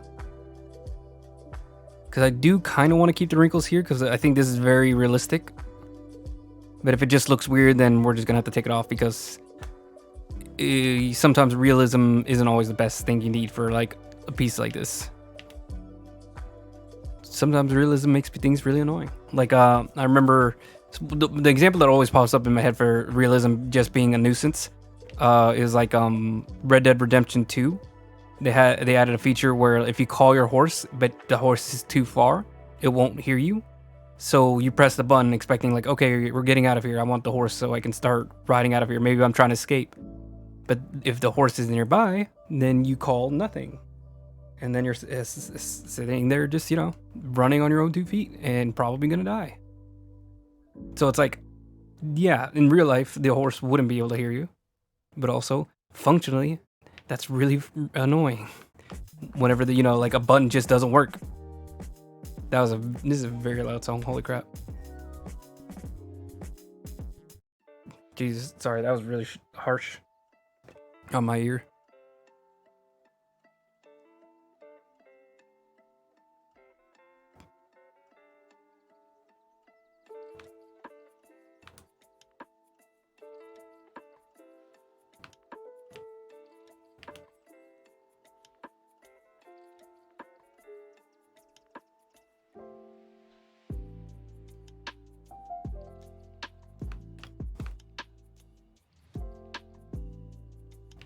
Make this a little subtler, actually.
Okay. I think it's a good amount of wrinkles. I don't think that's too distracting. Maybe. We'll see if I can maybe like soften it with some coloring. Okay, so we're almost done. We're reaching it at about 9 o'clock. So not too much, just 2.5 hours. Last stream I had to go very short. So I think if we ignore maybe the first 30 minutes because I still had to get ready, get a coffee, get everything set up. We're about to hit that 2-hour mark. So technically a regular stream instead of a short stream. Let me also add some wrinkles on this tie. I don't think I added any earlier, but I do like a little bit of wrinkles, a little bit of suggestive lines maybe, where you can kind of tell there's going to be shading. It should be completely smooth because, you know, ties, they're silk, so like they are just... Wait, do I have it? Oh, never mind. I had my tie literally on my desk all week, but I just put it up last night. But yeah, they can still like get bunched up a little bit and a little bit of wrinkles, but it's very subtle. The silk just naturally is just very flexible, very smooth, satin.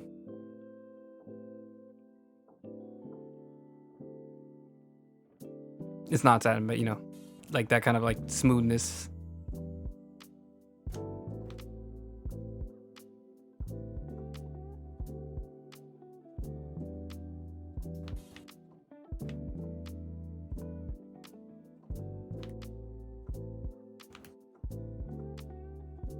Here we go.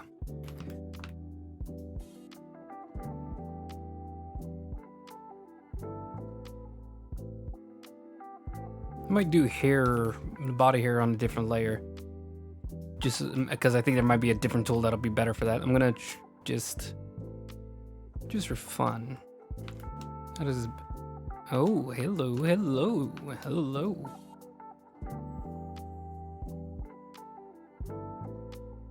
No, it's not gonna be. That's like a long hair or like full hair, full thick hair. What about you? You look a little streaky. Nah. I think this one's probably gonna be the best one.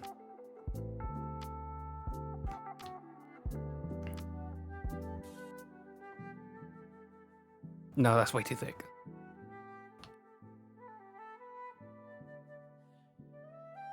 If I could just get it like...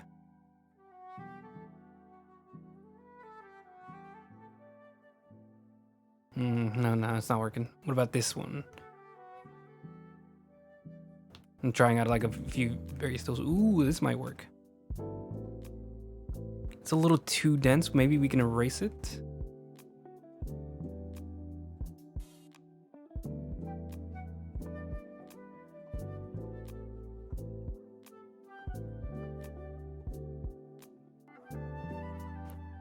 We're definitely dialing this back, don't worry. Just getting the texture in.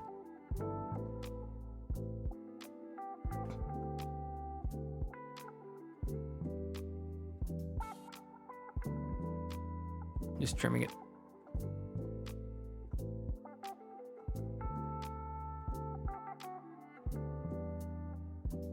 Then we could maybe put a little bit more individual streaks in.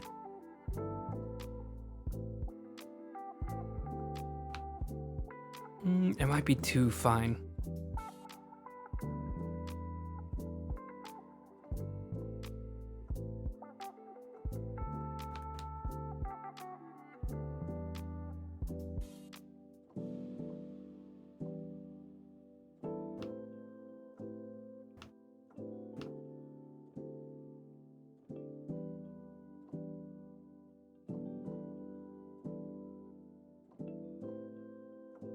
Hang on, I have shooting. Blah. There's a hair and fur brush section here. Let's see, can we find one? I'm gonna just delete it and just start a new one. To see if it's just to get back on track.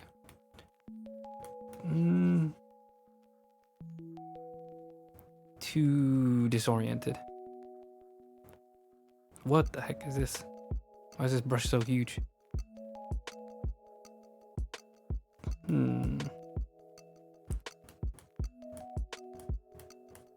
This feels like eyelashes.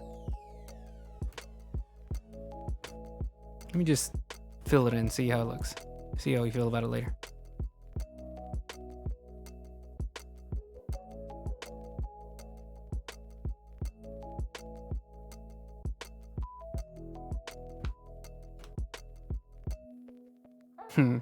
He needs a haircut, Jesus Christ. It's so much hair. Most used, bop, bop. Gonna trim it off the parts that aren't supposed to have any hair. Leave a little bit there. A little bit, like, it can extend a little bit past the original. Most used, and hair and fur. Which one was it? I think it was this one. Yeah. I'm gonna make it an eraser. See if we can dial it back just a smidge.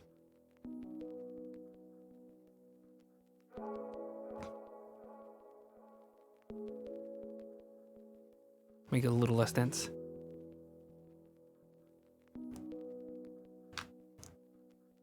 Make it a little lighter, make it a multiply.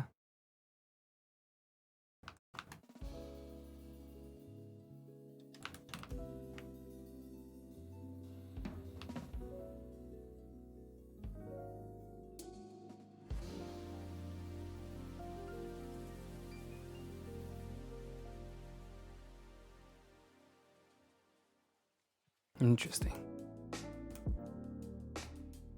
Interesting. What about here? This is probably like perfect for chest hair. Body hair, that's, I mean, literally what's called. What are you? Braid, cornrows, braids, curly hair. Interesting. That's a nice one. Furry. Not the furries.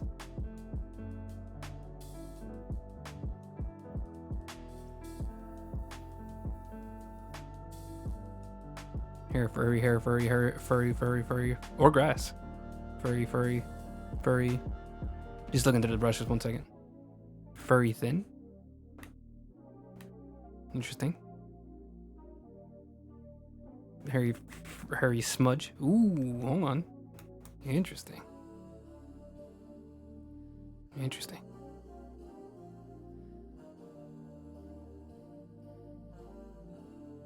Furry wool, furry wavy. That's a weird one. Furry pelt. Nice, hold on. That might be the one. That might even be better for the arm hair.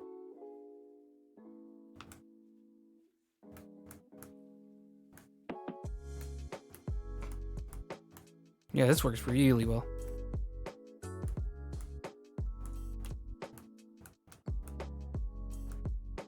And then we could maybe put like individual hairs.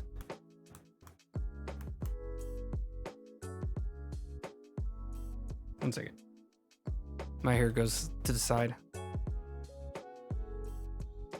gonna make it smaller. Is that gonna make things like noticeably weirder?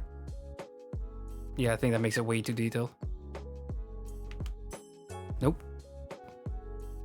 Most used.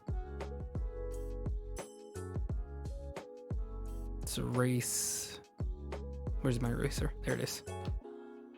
Erase this little section, just like right at the wrist, and then also this bone doesn't usually have hair. I'm lying. It actually does have hair. Hair and fur. Let's go back. Which one was it? It was this one. Hold on. Let me reset it. Just try not to do too much. And we dial it back. Palms definitely aren't hairy, or they're definitely not supposed to be. And I'm gonna erase some of it, see if that like helps style it back just a bit. Oop. Add some back in. Erase some back. Nope.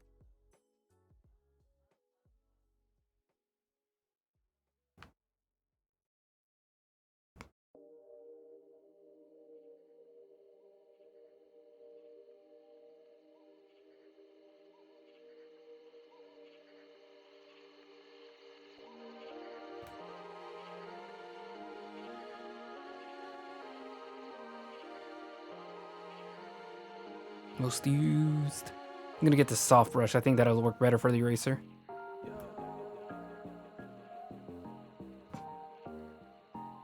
There we go. Dial it back here. Dial it back here for sure, because that's not supposed to be on the shirt. There we go. I think this brush is perfect. I'm gonna go right back. Hair and furring. Try to get the other arm while I'm at it. Before I forget. I am unworthy because I am a man.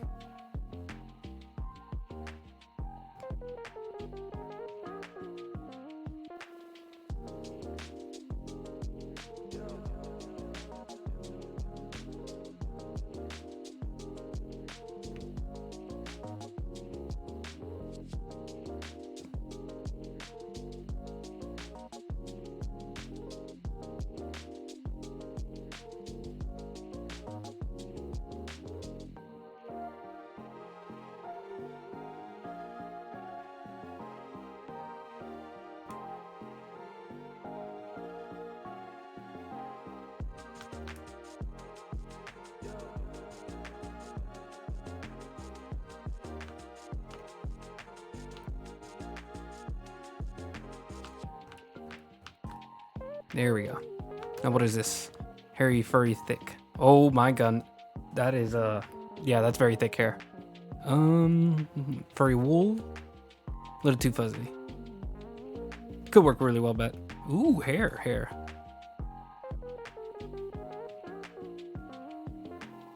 Oh, this is nice. I like this brush a lot. What are you? Hairy fur pelt.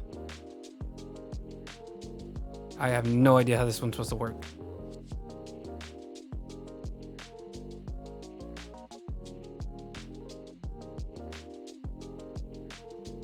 I got no idea. You're just playing around with brushes at this point just to get the hair texture right.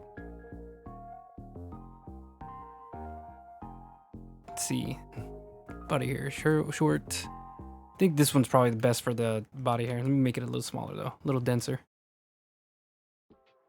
I might use the other brush to mix it up a little bit so it's not very clearly like this little smudgy, this little round brush.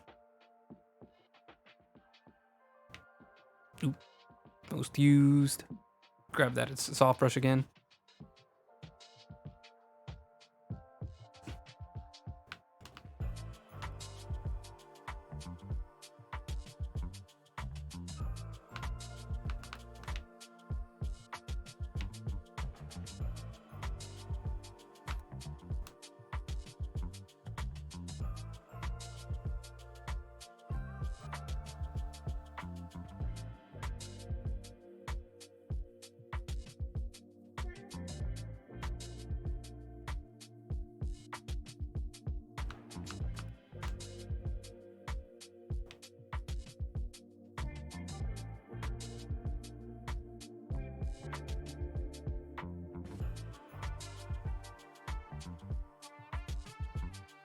Hair and fur.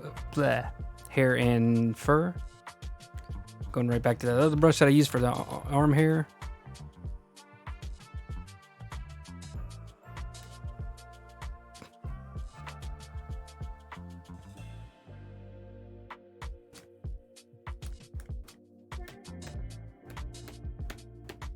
It's a little bit of like roundness to everything, a little bit more of chaos, a little bit of both. Go back to the erasers. Where are they? Make sure they don't go over the shirt. Don't go over his hand. But I also want to soften it, so I think I'm just gonna get it like a soft, like just like that, just a little streaks. Nope, too much. It's a little bit like that. Might even just pencil in this section so it's a little bit more filled in. How noticeable is that? Oh, that is very noticeable. Whoops, I thought I could get away with it.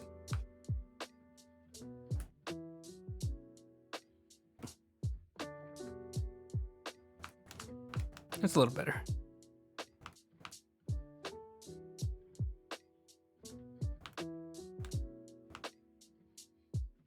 It still feels way too noticeable.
And then is there any way for me to get it to feel a little bit more like hit and miss? Because it looks like he just literally has like a thick layer of it. And I want it to be a little bit more streaky in some areas. But like it just feels too intentional whenever I erase any chunks of it.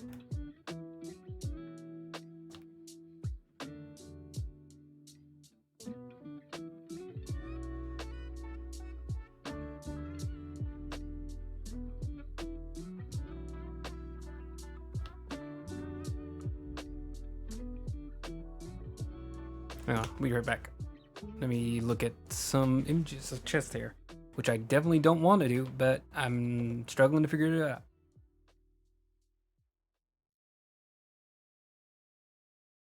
Let's go with Tom Selleck. I think that's his name.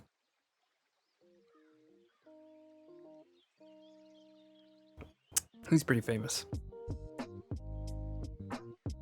No, he kind of just has a thick layer. Like it's very consistent. Not too much to and fro.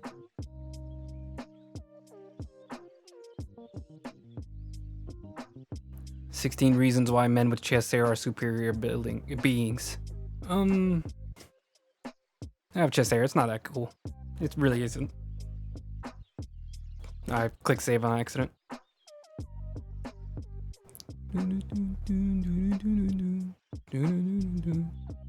Doing something unholy.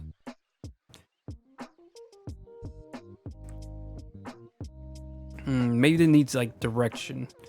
Most used. There's like a smudged brush, isn't there? Hair furry fluff. I remember there being a smudged brush. Where is it? Wool.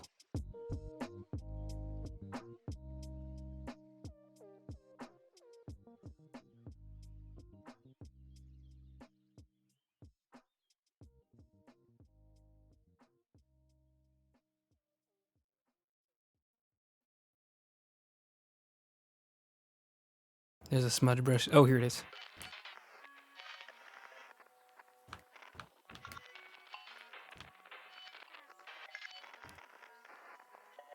Why is it so dark?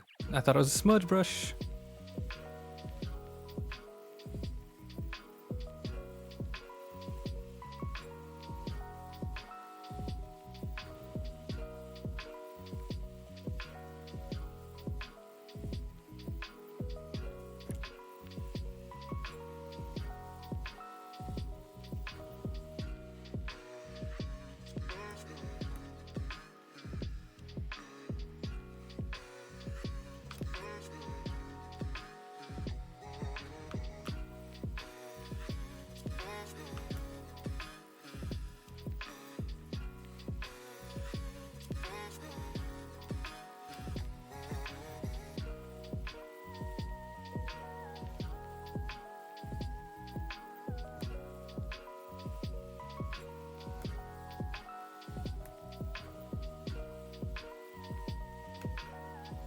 There's way too much body hair.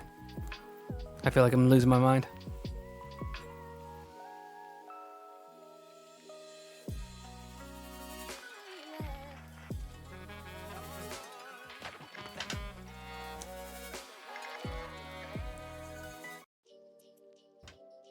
Sorry, the song was getting a little too distracting for me.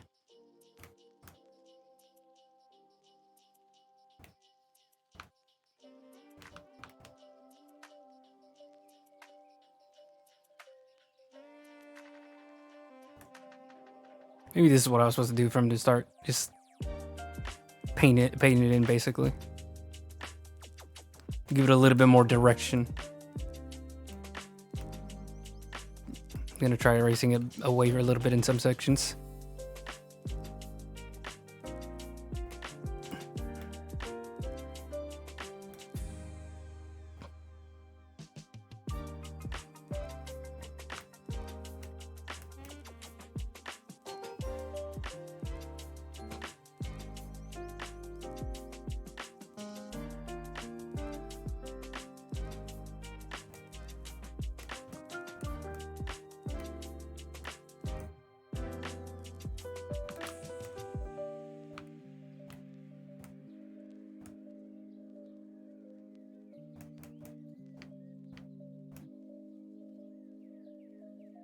Oop. That would have an eraser.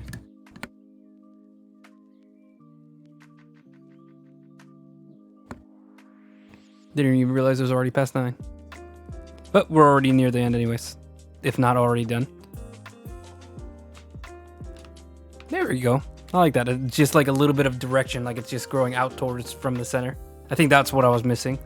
I'm wondering, will that work with everything else? Hair and fur. That also like help this give it a little bit more. Just a little bit, just a little bit. Wish it was an actual smudge brush.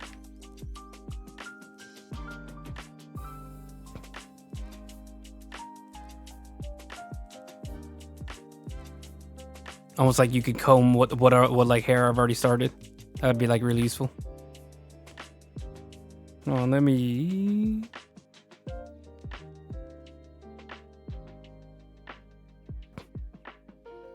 Start with erasing this section. Then we can try to add a little bit more direction.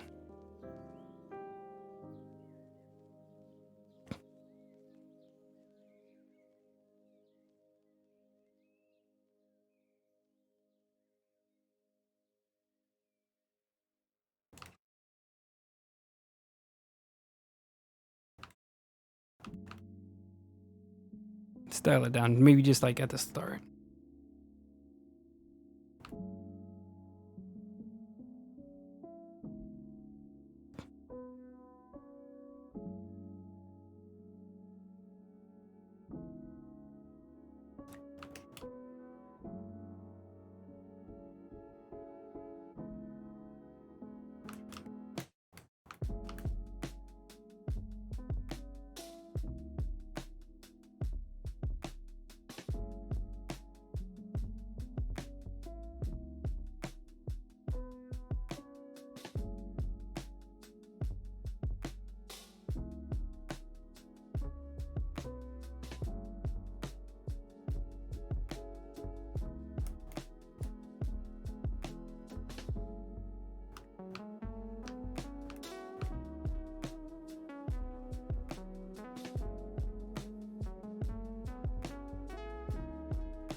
Okay. I just undid it, like all the work I did on the arms because I realized I didn't like it. Just a little bit more wrinkles on the cuffs of the bunched up sleeves, and then I think I'm done. We can fix the eyes on another time. I can throw this away too.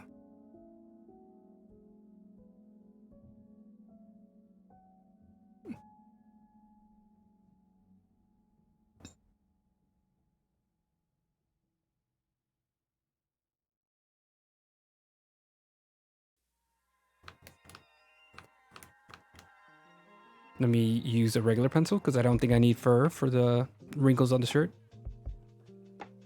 There we go.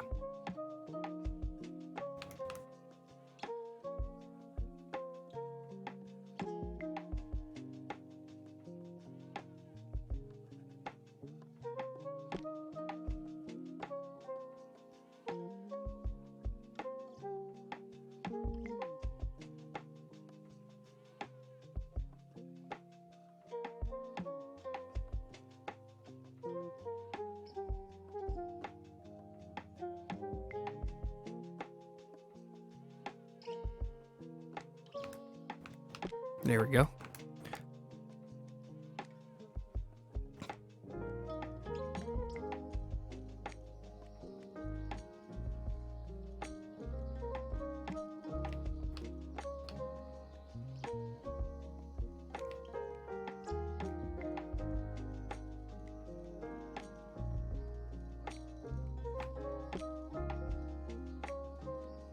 I'm gonna move the brush back up to 20 for a second so I can get this outline.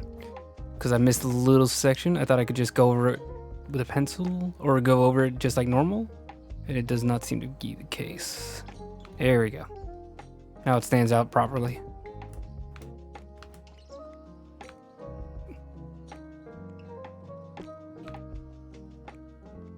I'm gonna add some wrinkles, some veins here too. Because hands can be very veiny. Especially if you're like, I think it's like a age and genetics. Some people just have very veiny hands. Mine are a little veiny, but they're not like huge veiny. Not like those images you see where, you know, that you get one paper clip and your entire body's like gonna be out of blood in like 2 seconds. Like those type of people where they're like literally just wrapped around in just giant veins. I think there's a way to get it like that. I don't think it's good for you, but it's a possibility. It's an option.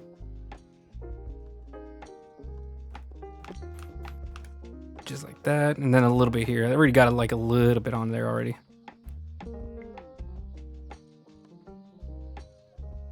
Kind of goes with like the tendons and everything. So let's see. Also get some the tendons in here. Maybe that'll help like add a little bit more space to it.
There we go. All right, let's see.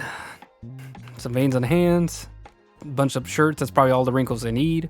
Now I just need to fix the eyes. Can I just use the grow tool?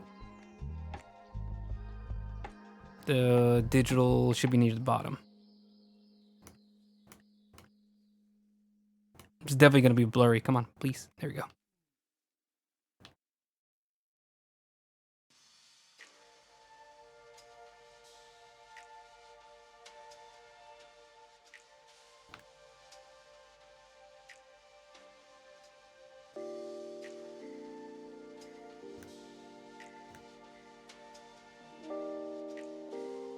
Okay, so this is it before.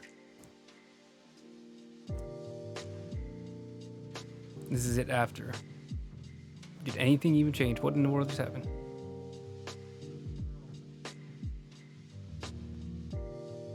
Okay, there's a little bit of change. But it's probably just gonna look better if I just redo it a bit. Let's go to most use. Let's go to my pencil. Does the reference improve it at all? No, the reference is even smaller.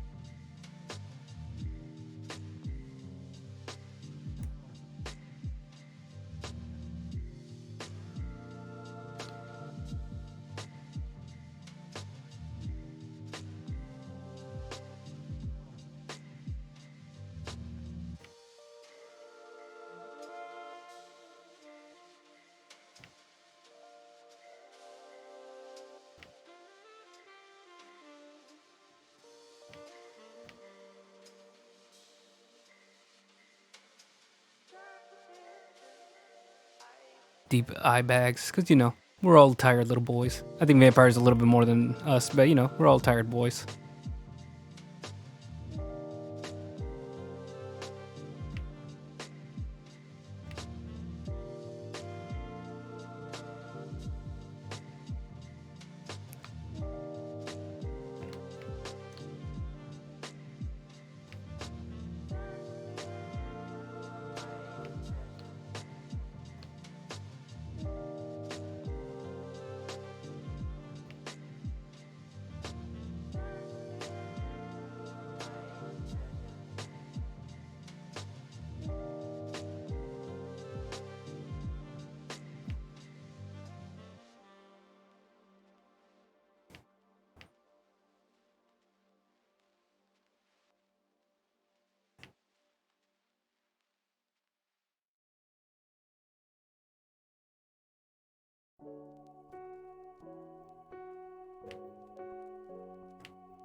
There we go. I think this is just a little bit more. Let me just see what that looks like.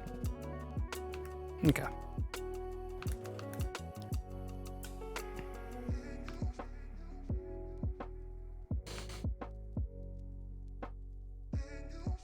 All right. We're gonna call it there. Oh, well, I was already zoomed out. Let me add in the background again.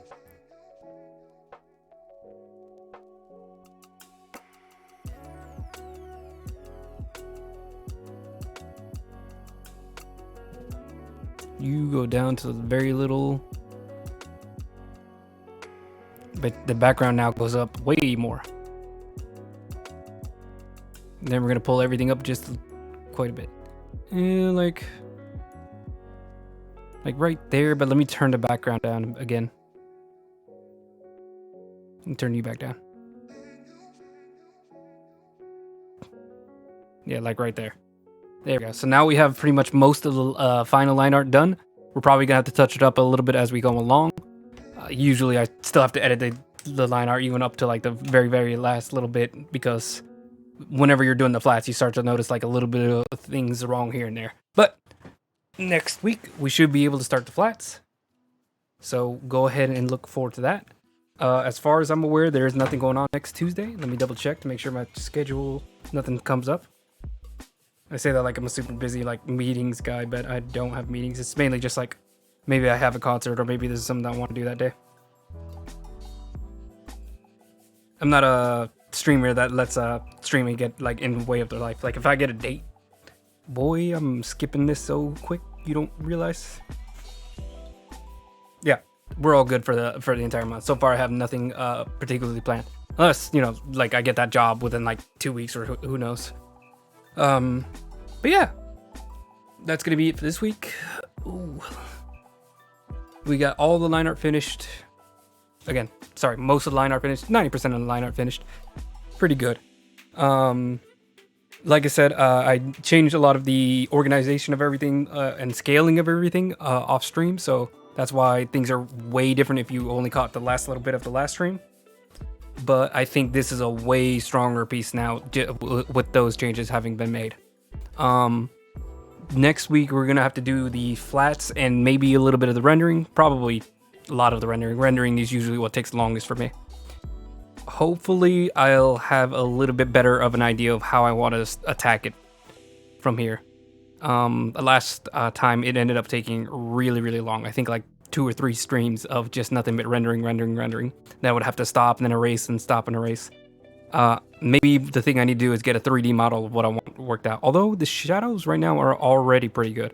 I kind of already have an idea what I want to do. There's no mids, sorry, not mids. There's no questionable areas where I only have it like vague. Like I think we're good. But we'll see. I'll try to make it make a 3D model just in case. So that's gonna be next stream.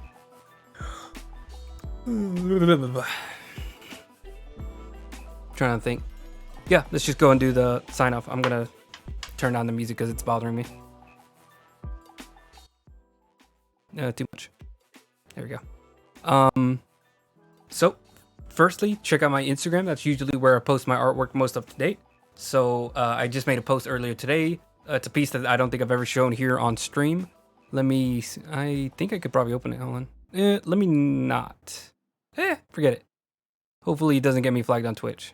On second thought, never mind. Let's err on the side of favor.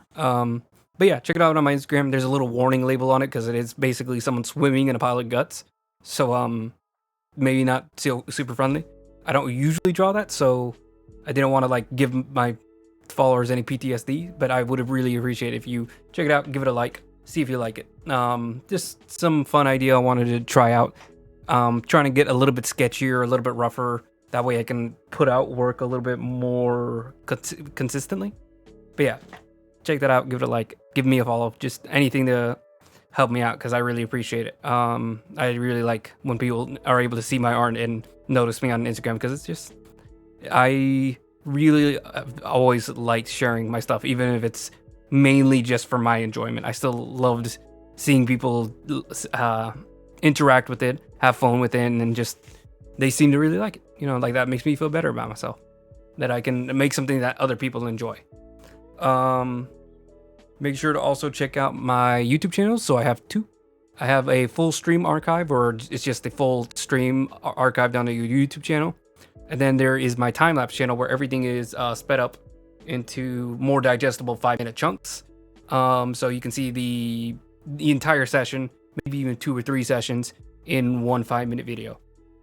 Then whenever I'm done with the piece, I do what I call a supercut. So it is all the time lapses combined together from the very first few lines to the very final touches, where all the lighting and everything gets worked out and the colors get tweaked. So I love doing those. They make things look very professional. It's really cool watching everything just slowly get built together, slowly get revised and cleaned up. It's a really good time. And I also have fun editing it. It's just very fun. Ooh, sorry. I'm getting really tired. I'm crashing. Check out my DeviantArt. I'm pretty active on DeviantArt. I like doing, just gathering a lot of other artists' style and just seeing what I like. And yeah, you can see some of my old artwork. I also upload some stuff that's maybe not like my best work, or maybe just a little bit more experimental. Sometimes I'll upload it to DeviantArt instead of uploading it directly to my Instagram. So check that out as well. If you would like me to do a character for you, whether it's Dungeons & Dragons, Vampire the Masquerade, or just one of your favorite anime or comic book characters, I do commissions down below. Check out the rates down there. You can also just message me if you don't understand. I'm available here. No, actually, hold on. I'm available on Instagram, and then I also have an email. Email is probably the best, although there are a lot of bots. So please if you can make it a little bit more clear whether or not you're a bot or whether or not you're a real person, just, you know, say something about my art that you like, say something about your character that you would like me to know beforehand. That will, it just, you know, something that feels real, because the bots on Instagram get a little crazy how realistic they get.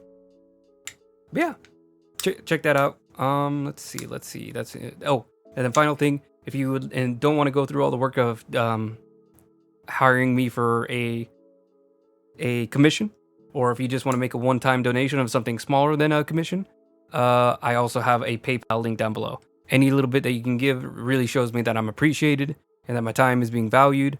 I like hanging out on here no matter what, just even if you're here for a minute, even if you're here for an hour, or you're just watching on the archives.